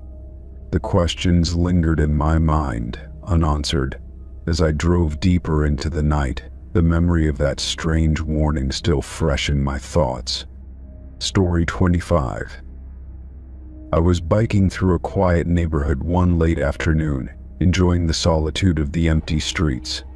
The air was crisp, and the sound of my tires against the pavement was the only thing breaking the silence. As I pedaled past rows of houses, each one lined with manicured lawns and flower beds, I felt a sense of calm. The neighborhood was peaceful, the kind of place where you could almost forget that the outside world existed. That was when I noticed the van. It was parked up ahead on the curb, its side door slightly ajar. It looked out of place, parked in the middle of the street like it had just been abandoned. The van itself was unremarkable, a dull white color, a little worn from years of use. I had no reason to think anything was wrong at first, but something about the van made me uneasy. It was as though it was waiting, lingering in the quiet of the street, but for what, I couldn't say. As I approached, I couldn't help but glance at the van. The side door was still open, just enough to see the shadowed interior. I wondered why anyone would leave a vehicle like that, especially with the door hanging wide. The thought barely crossed my mind before I pushed it aside. The neighborhood was quiet, and the sun was starting to dip below the horizon. It felt like a safe, ordinary day, but just as I passed the van, something strange happened. The van began to move. At first, it was subtle, a slow, creeping roll. My heart skipped a beat, and I instinctively glanced over my shoulder. The side door was still open, but the van, which had been perfectly still just a moment before, was now slowly inching forward. It wasn't much at first, but it was enough to make me stop pedaling for a moment. My thoughts raced as I tried to figure out what was happening. Could the van have been on an incline? Was it the wind? But no, the street was flat, and the wind was barely a breeze. I continued biking, trying to shake the uneasy feeling that had settled in my chest. The van had rolled just a few feet, but it felt deliberate, like someone or something was guiding it forward. I glanced back again, only to find the van moving even closer, its side door now wider than before. My pace quickened as my anxiety built. I couldn't help but look over my shoulder every few seconds, the creeping van always a step behind. I was starting to feel like I was being followed, but how could that be possible? The van had been parked, its door slightly ajar, but now it was coming after me, rolling forward slowly, purposefully. There was no one inside, at least not that I could see. Still, I couldn't shake the feeling that it was somehow aware of me, that it had been waiting for me to pass before it began its strange pursuit. I tried to pick up speed, my legs pumping harder as I pedaled down the street. The sound of my bike tires on the road seemed to fade into the background as I focused entirely on the van behind me. The van didn't move fast, but it was relentless, slowly gaining ground. I turned a corner, hoping to lose it, but the van did the same, its side door still hanging open like an invitation to something unknown. I couldn't figure out what it was, but the sense of being stalked, hunted almost, was overwhelming. Each turn I made, the van was right behind me, always just enough distance away to keep me from seeing who or what might be inside. I had never been in this neighborhood before, so I didn't know the streets well. I tried to follow the winding roads, looking for a place to hide or an alley I could duck into. But the van followed with uncanny precision, rolling slowly, relentlessly, as though it knew exactly where I was going. I was starting to panic now. My breath was coming in shallow gasps, my mind racing through possibilities. Was this some kind of joke? A weird coincidence? Or was something more sinister at play? I couldn't bring myself to look directly at the van again, afraid of what I might see. The door was still open, the emptiness inside seemingly inviting me to get closer. But I refused to give in to the urge to turn around and face it. I had to get away. I spotted a small park up ahead, a shortcut I hoped might get me off the main road. If I could make it there, I could loop around the other side and lose the van for good. My legs were burning, but I pushed through, my bike skidding slightly as I took the sharp turn into the park. My heart hammered in my chest as I glanced back once more. The van followed, but this time it didn't just roll. It stopped at the entrance of the park, the side door still open, as though waiting for something. I reached the other side of the park and turned down a side street, my thoughts frantic and tangled. I could still hear the faint sound of the van's tires rolling on the asphalt, but it was farther away now. I didn't slow down until I reached a busier street, where I finally allowed myself to look behind me. The van was gone. I didn't know when or how it had disappeared, but I was certain it was no longer following me. The streets were still, and the neighborhood looked just as quiet as when I had first arrived. But I couldn't shake the feeling that something had been watching me, something more than just an empty van. I slowed my pace, my breath coming out in ragged bursts. My hands were shaking as I gripped the handlebars. I glanced over my shoulder one last time, half expecting to see the van rounding the corner. But there was nothing, only the silence of the street and the fading light of day. I never went back to that neighborhood, and I never saw that van again. But every time I bike through a quiet street now, I can't help but look over my shoulder, just to make sure nothing is following me. Story 26. I had gone to the mall that afternoon for no particular reason. The sky was overcast, and the air felt cool enough for a quick outing, so I decided to browse through the stores. The clothing section of one store caught my attention, its racks filled with brightly colored tops and sweaters that seemed perfect for the upcoming season. I grabbed a few items and made my way to the fitting rooms to try them on. The store was busy with other shoppers, but nothing felt unusual at first. As I moved through the aisles looking for new additions to my wardrobe, I noticed a man standing near the rack of shirts. He appeared to be browsing like any other shopper, but there was something off about his posture. He seemed focused, but his attention wasn't on the shirts he was holding up. Instead, his eyes were directed toward me, specifically toward my reflection in the mirror at the far end of the aisle. At first, I thought it was a coincidence. Maybe he was just looking in the same direction. I ignored the unease creeping up my spine and continued flipping through a display of blouses. But when I glanced back toward the mirror, I saw his eyes still fixed on me. He held up a shirt in front of him, but the fabric wasn't blocking his gaze. It was as if he was pretending to examine the shirt, while in reality he was studying me through the reflection. My skin prickled with discomfort, but I tried not to make it obvious. After all, he could have just been looking at something else. But something about the way he didn't look away made me feel unsettled. I decided to give him the benefit of the doubt. It was a crowded store, after all, and people often end up glancing in your direction by accident. Maybe I was overthinking it. I moved closer to a different aisle, pretending to browse through a row of scarves to get away from his gaze. But when I checked the mirror again, he had moved, still holding a shirt, but now just a few feet away. He was close enough that I could almost hear the rustle of fabric. I could feel his presence like a weight in the air, and I began to notice the slight tension in his posture. I started to walk down the aisle, moving slowly, hoping to put some distance between us. As I rounded a corner, I found myself in front of another mirror. The man was still in my peripheral vision, standing in the same spot as before, pretending to examine the shirts.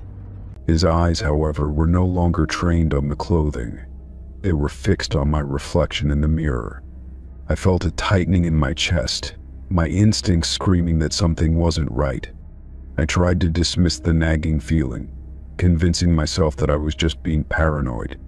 But I couldn't shake the sense that he was deliberately following my movements, matching my every step.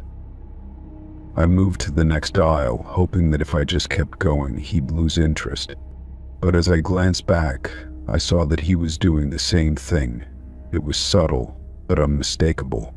He was walking slowly behind me, no longer pretending to browse, but keeping just enough distance to avoid drawing attention. My heart started to race, and I felt a cold sweat trickling down my neck. I was no longer shopping for clothes. I was trying to figure out a way to shake this man off without confronting him directly. The thought of turning around and facing him made me uneasy. I couldn't tell if he was aware that I had noticed him, or if he was just that oblivious. I decided to head toward the fitting rooms, thinking that perhaps there would be more people there, which would make me feel safer. As I made my way through the aisles, I kept my eyes on the floor, trying to avoid looking at him again. But I could feel his presence behind me, too close for comfort. When I reached the fitting rooms, I glanced in the mirror one last time. He had stopped, standing just outside the entrance, still holding that shirt. His eyes weren't focused on the shirt, though. They were locked onto me, watching every movement I made.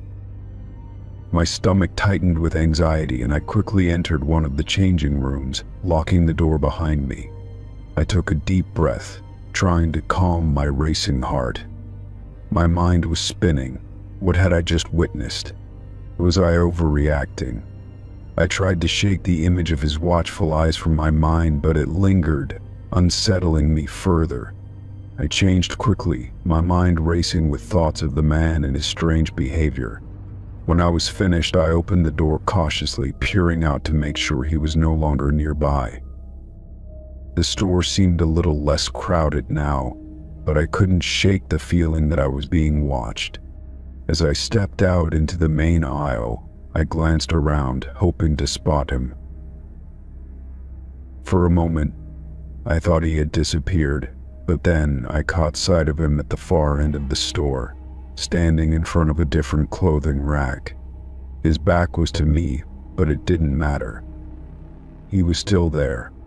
I quickly made my way toward the exit, my pulse hammering in my ears. As I passed by the man one last time, I tried not to look at him, but I could feel his eyes follow me. I left the store as quickly as I could, walking briskly toward the parking lot. The unease didn't dissipate as I drove home. I kept glancing in my rearview mirror, half expecting to see him following me, though I knew it was unlikely. When I finally got home, I locked the door behind me and took a moment to calm down. My mind kept going back to the man's unblinking stare. Why had he been watching me so intently?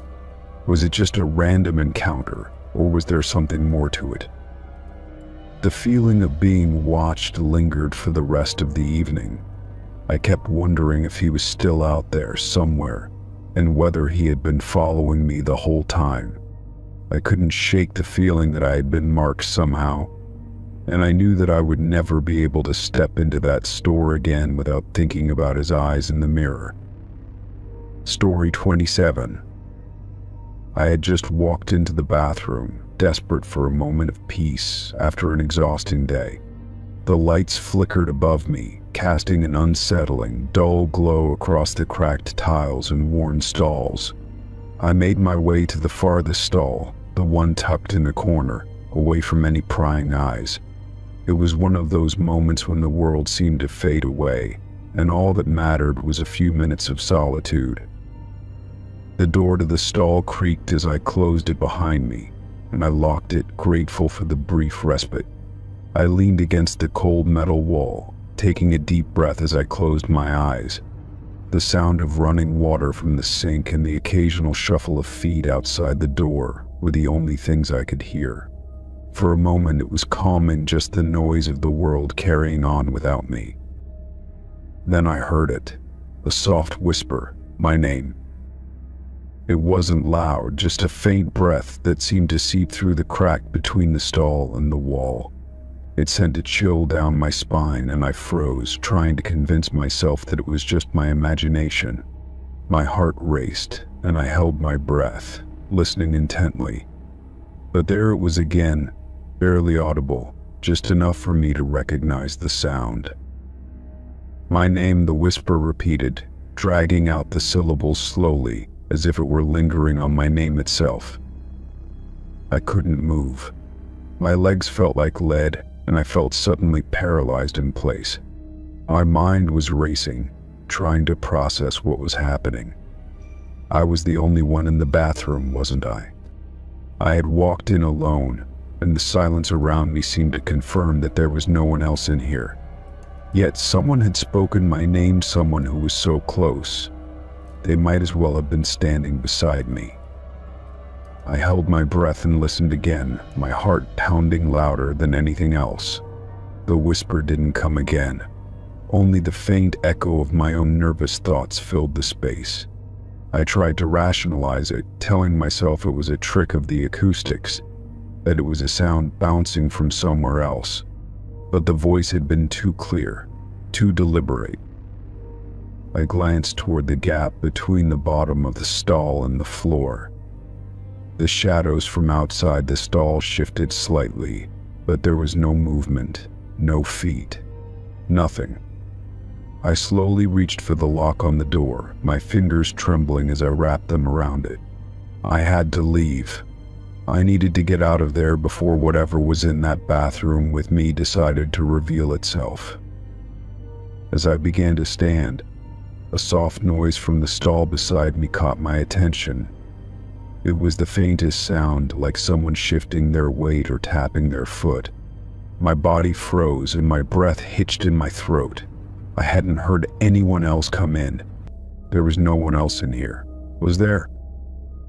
I turned slowly, afraid to make any sudden movements. My gaze darted toward the narrow gap between the stalls, but nothing. No feet, no shadow.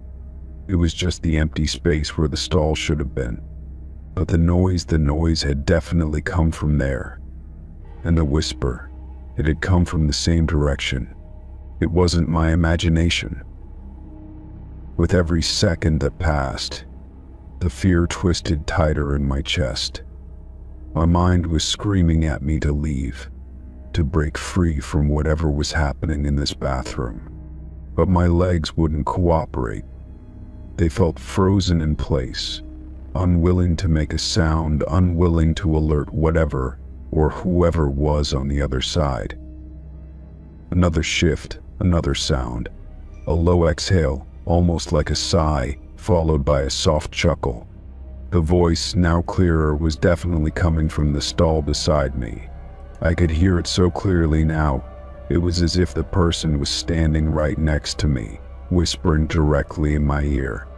The air felt thick, suffocating, as if the walls themselves were closing in. I didn't know what to do. My brain was scrambling for any explanation, any logical reason for what was happening. But nothing came to mind. There was no one else in the bathroom. There had been no one when I entered, and yet now I was hearing this voice. A voice that wasn't my own, and that certainly wasn't from anyone standing outside. I began to panic. The lock on the door was all that stood between me and whatever was happening behind those walls. I reached for my phone, desperate for some sense of security, but my fingers were shaking too much to unlock it properly. As I fumbled with the device, the whisper came again, this time louder, clearer. "I'm right here." It felt like a punch to my gut. My breath hitched in my chest, and I nearly dropped the phone in my panic. That voice, it wasn't just a whisper anymore. It was almost taunting me, like it was savoring the moment, enjoying my fear. I couldn't stay here any longer. I couldn't take the quiet pressure of being trapped with something that shouldn't be in the bathroom with me. With trembling hands, I yanked open the door, the sound of the hinges loud in the silence. I bolted from the stall, my eyes scanning the room desperately. The bathroom was empty. No one was there. The same faded tiles, the same flickering lights. Everything was as it had been when I first walked in, except for one thing. The air felt colder, and the whisper still lingered in my ears.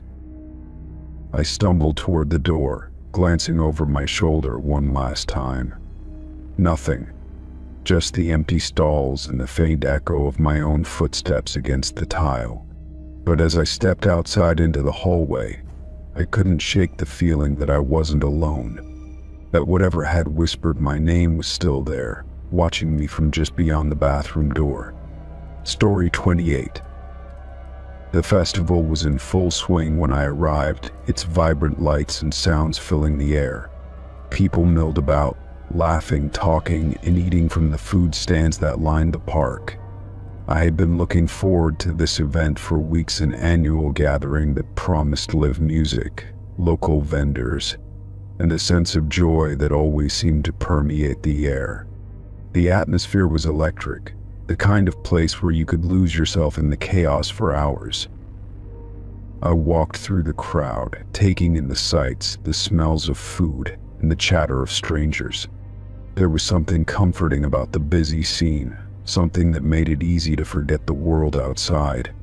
I stopped by a booth selling handmade jewelry, browsing through the necklaces and bracelets, but my attention was distracted by something else, someone standing behind me.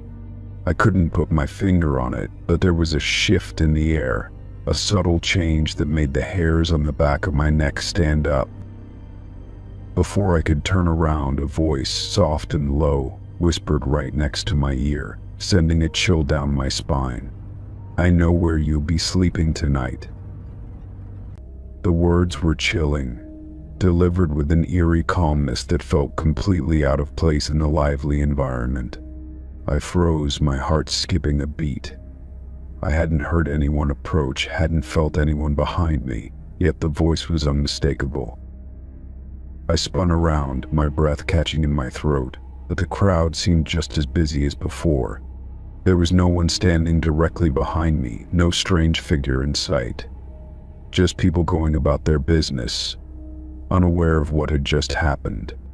I looked around, my mind racing, trying to make sense of it. Had it been a prank? A joke? But the voice had been too close, too real for me to shake off that easily. I told myself I must have imagined it, that the sound of the crowd had played tricks on my mind. But deep down, something told me I hadn't. The words echoed in my mind, replaying over and over like a broken record. "I know where you'll be sleeping tonight." It felt too specific, too knowing, as though whoever had spoken those words had been watching me long before I even noticed. I tried to shake it off, reminding myself that this was a festival, not the setting for something sinister. I continued through the crowds, determined to enjoy the night and put the incident behind me. But as the hours passed, I couldn't help but feel as if I was being watched. It wasn't constant, but there were moments when I'd glance over my shoulder and swear I saw a figure in the distance, someone moving just out of sight. I couldn't see their face, but something about them made my pulse quicken. By the time the sun began to set, casting long shadows over the festival grounds, I couldn't shake the feeling that something wasn't right. I found myself checking my phone more often, keeping my head on a swivel and avoiding the more isolated areas of the park. The sense of unease had settled deep into my stomach, twisting and turning, gnawing at my thoughts. What if the man had followed me? What if he really did know where I would be sleeping? When the music started to wind down and the crowd began to thin, I decided it was time to leave. The last thing I wanted was to stick around in the dark with this nagging sense of dread hanging over me. I headed toward the parking lot, my pace quickening as I passed the booths and tents that were beginning to close up for the night. It felt like the whole world was starting to quiet down, but there was no peace for me.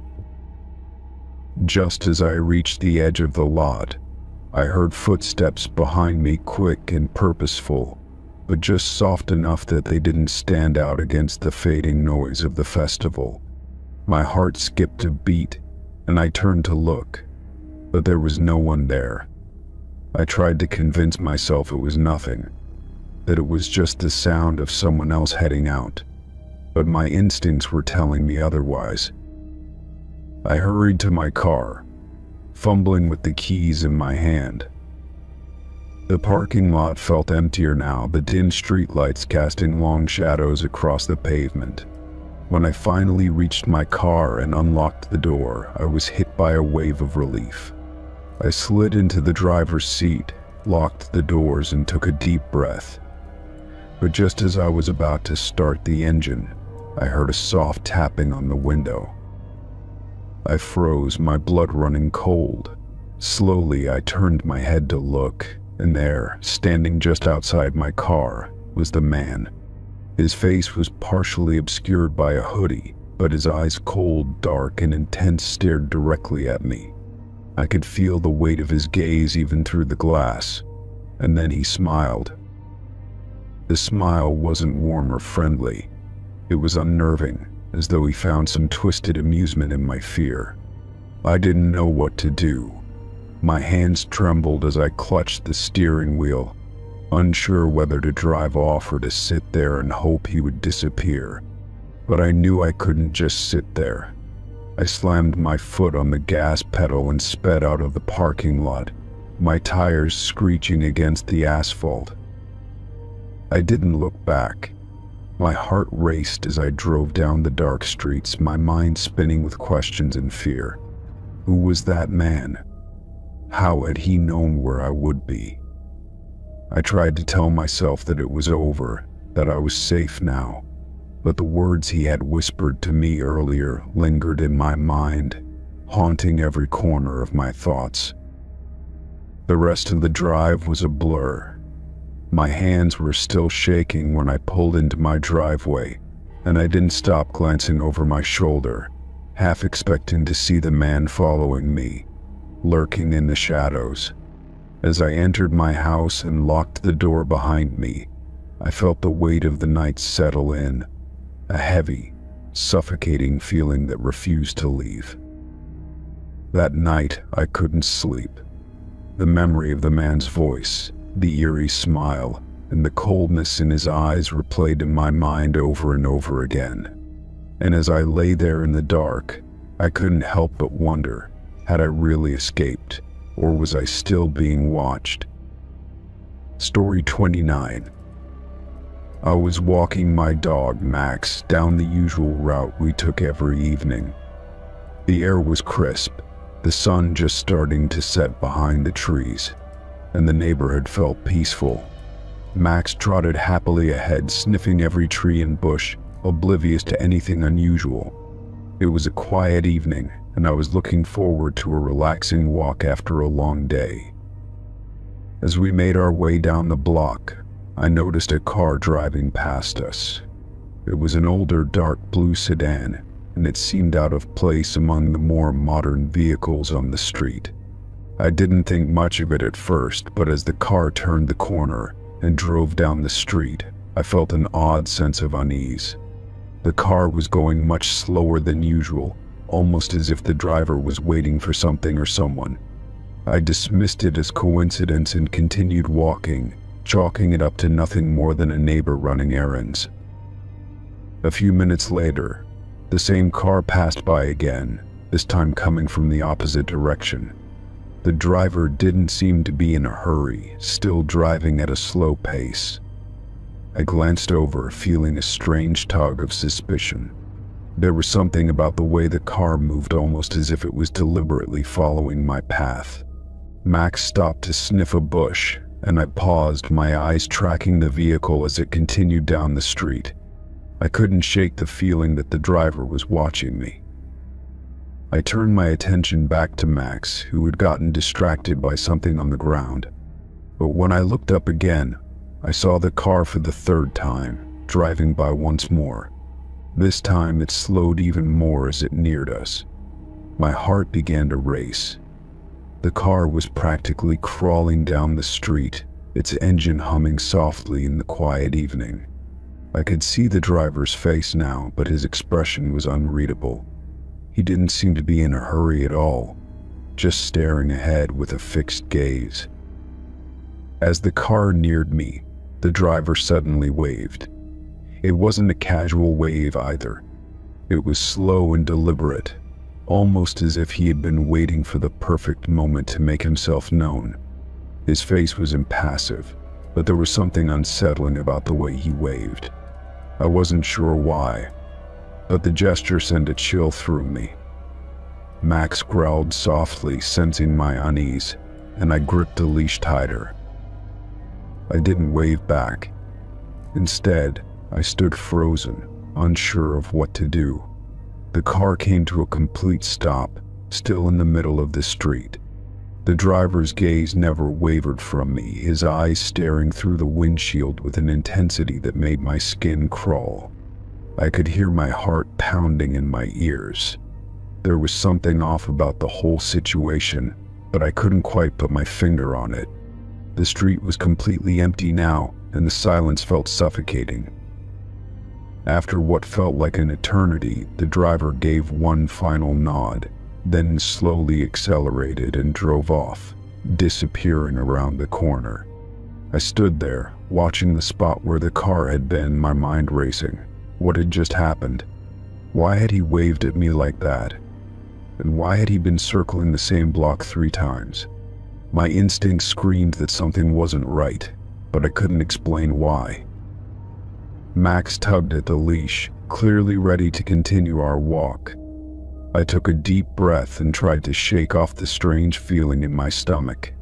But no matter how hard I tried, I couldn't stop thinking about the car. I glanced over my shoulder, half expecting it to reappear, but the street was quiet again. I decided it was best to head back home, my unease growing with each step. As I made my way down the sidewalk, I kept an eye on the houses around me. The neighborhood seemed as quiet as ever, but I couldn't shake the feeling that I was being watched. Every time I passed an open window or a driveway, I felt the hairs on the back of my neck stand up. Max kept pulling forward, his ears perked, as though he too could sense something was off. I reached the end of the block, where I would normally turn to head back home. That's when I heard it. A soft humming sound, faint but unmistakable. My stomach dropped. The sound was familiar. It was the same low hum of an engine I had heard earlier. I quickly turned around, scanning the street for any sign of the car.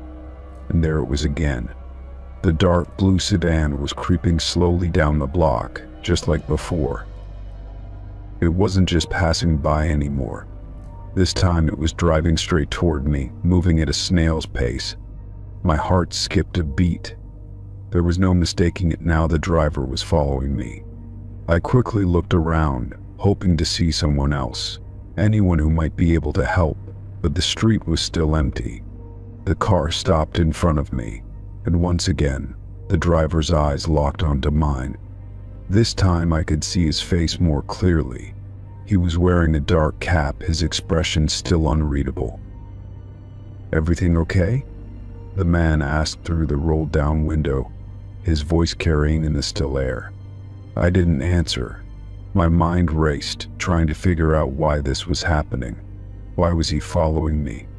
What did he want? The man just stared, waiting for a response. I could feel my pulse pounding in my throat. I opened my mouth to speak, but nothing came out. My body was frozen in place, my mind screaming at me to run, but I couldn't move. I was trapped, standing on the edge of the sidewalk with nowhere to go. After what felt like an eternity, the man slowly started driving away, his eyes still on me, his hand resting casually on the steering wheel. He didn't say another word. As the car disappeared around the corner, I exhaled a shaky breath, my legs finally able to move again. I quickly turned and walked briskly back toward home, my heart still racing. I didn't look back again. Story 30. I had been thinking about buying a new house for months, and when I saw the sign for an open house down the street, I decided to check it out. It was an old, but well-maintained property, the kind that had character and history.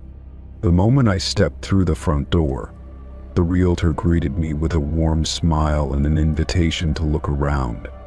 Everything seemed normal at first, but I couldn't shake the feeling that something about the house felt off. As I moved through the main floor, admiring the high ceilings and spacious rooms, the realtor followed closely behind, pointing out the finer details of the house. He was friendly, but there was something unnerving in his manner, an urgency that I couldn't quite place. After a few minutes, he asked if I wanted to take a look at the basement. I agreed, eager to see the rest of the house, but a small voice in the back of my mind told me to be cautious. Still, I shrugged it off. Maybe I was just overthinking things. The stairs to the basement were narrow and steep, the wood creaking beneath our feet as we descended. The air grew cooler as we moved deeper into the house, and I could smell the mustiness of old wood and concrete. It was a far cry from the clean, polished rooms above. When we reached the bottom, the realtor stopped and gestured toward the dimly lit space, inviting me to look around. I was about to step further into the basement when I heard a click behind me. I turned to find the realtor standing near the top of the stairs, his hand on the door handle. "Is everything okay?" I asked, a slight edge creeping into my voice. He smiled, but there was something strange about it. "I just thought it would be best if we had a little privacy down here," he said, his tone light but with an underlying tension. Before I could respond, I heard the unmistakable sound of the door locking.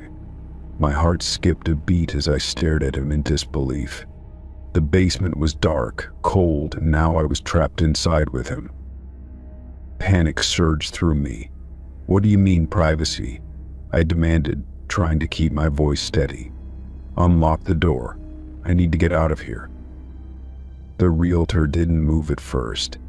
He simply stood there, his gaze fixed on me, a strange smile still playing at the corners of his lips. The silence stretched between us, thick and suffocating.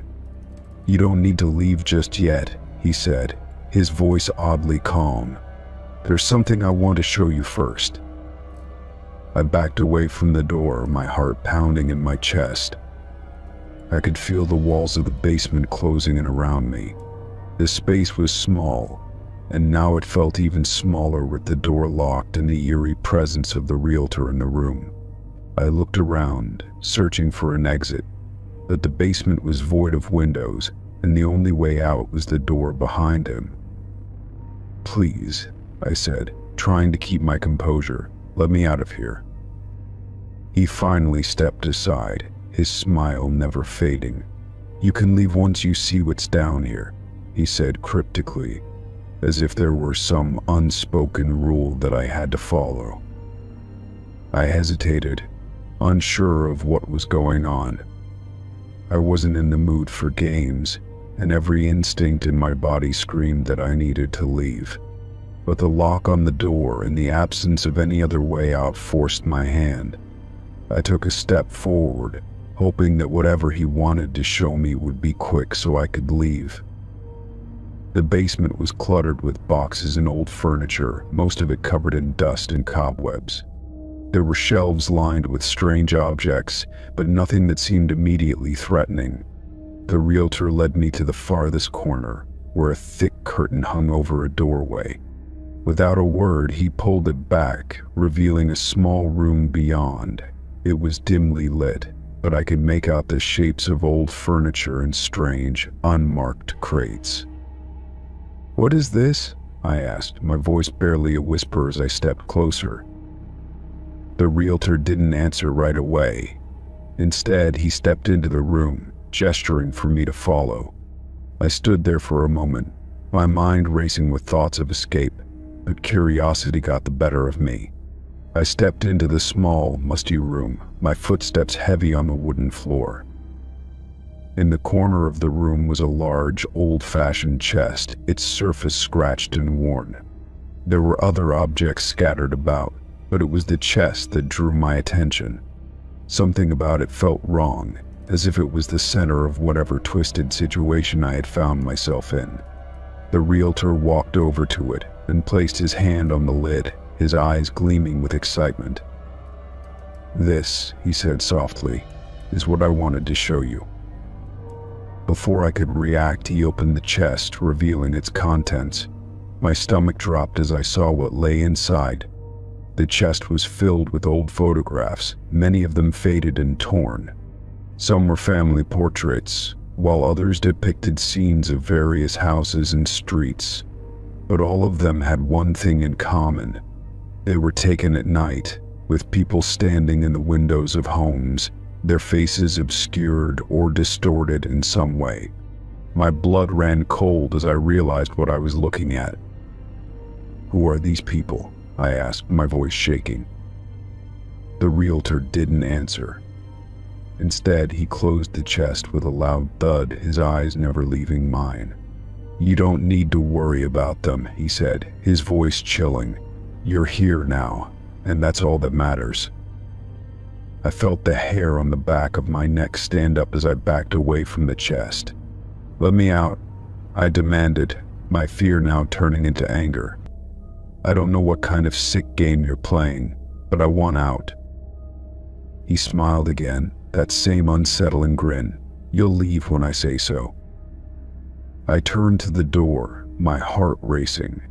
As I reached for the handle, I heard the unmistakable sound of the lock clicking again. My pulse quickened. I was trapped,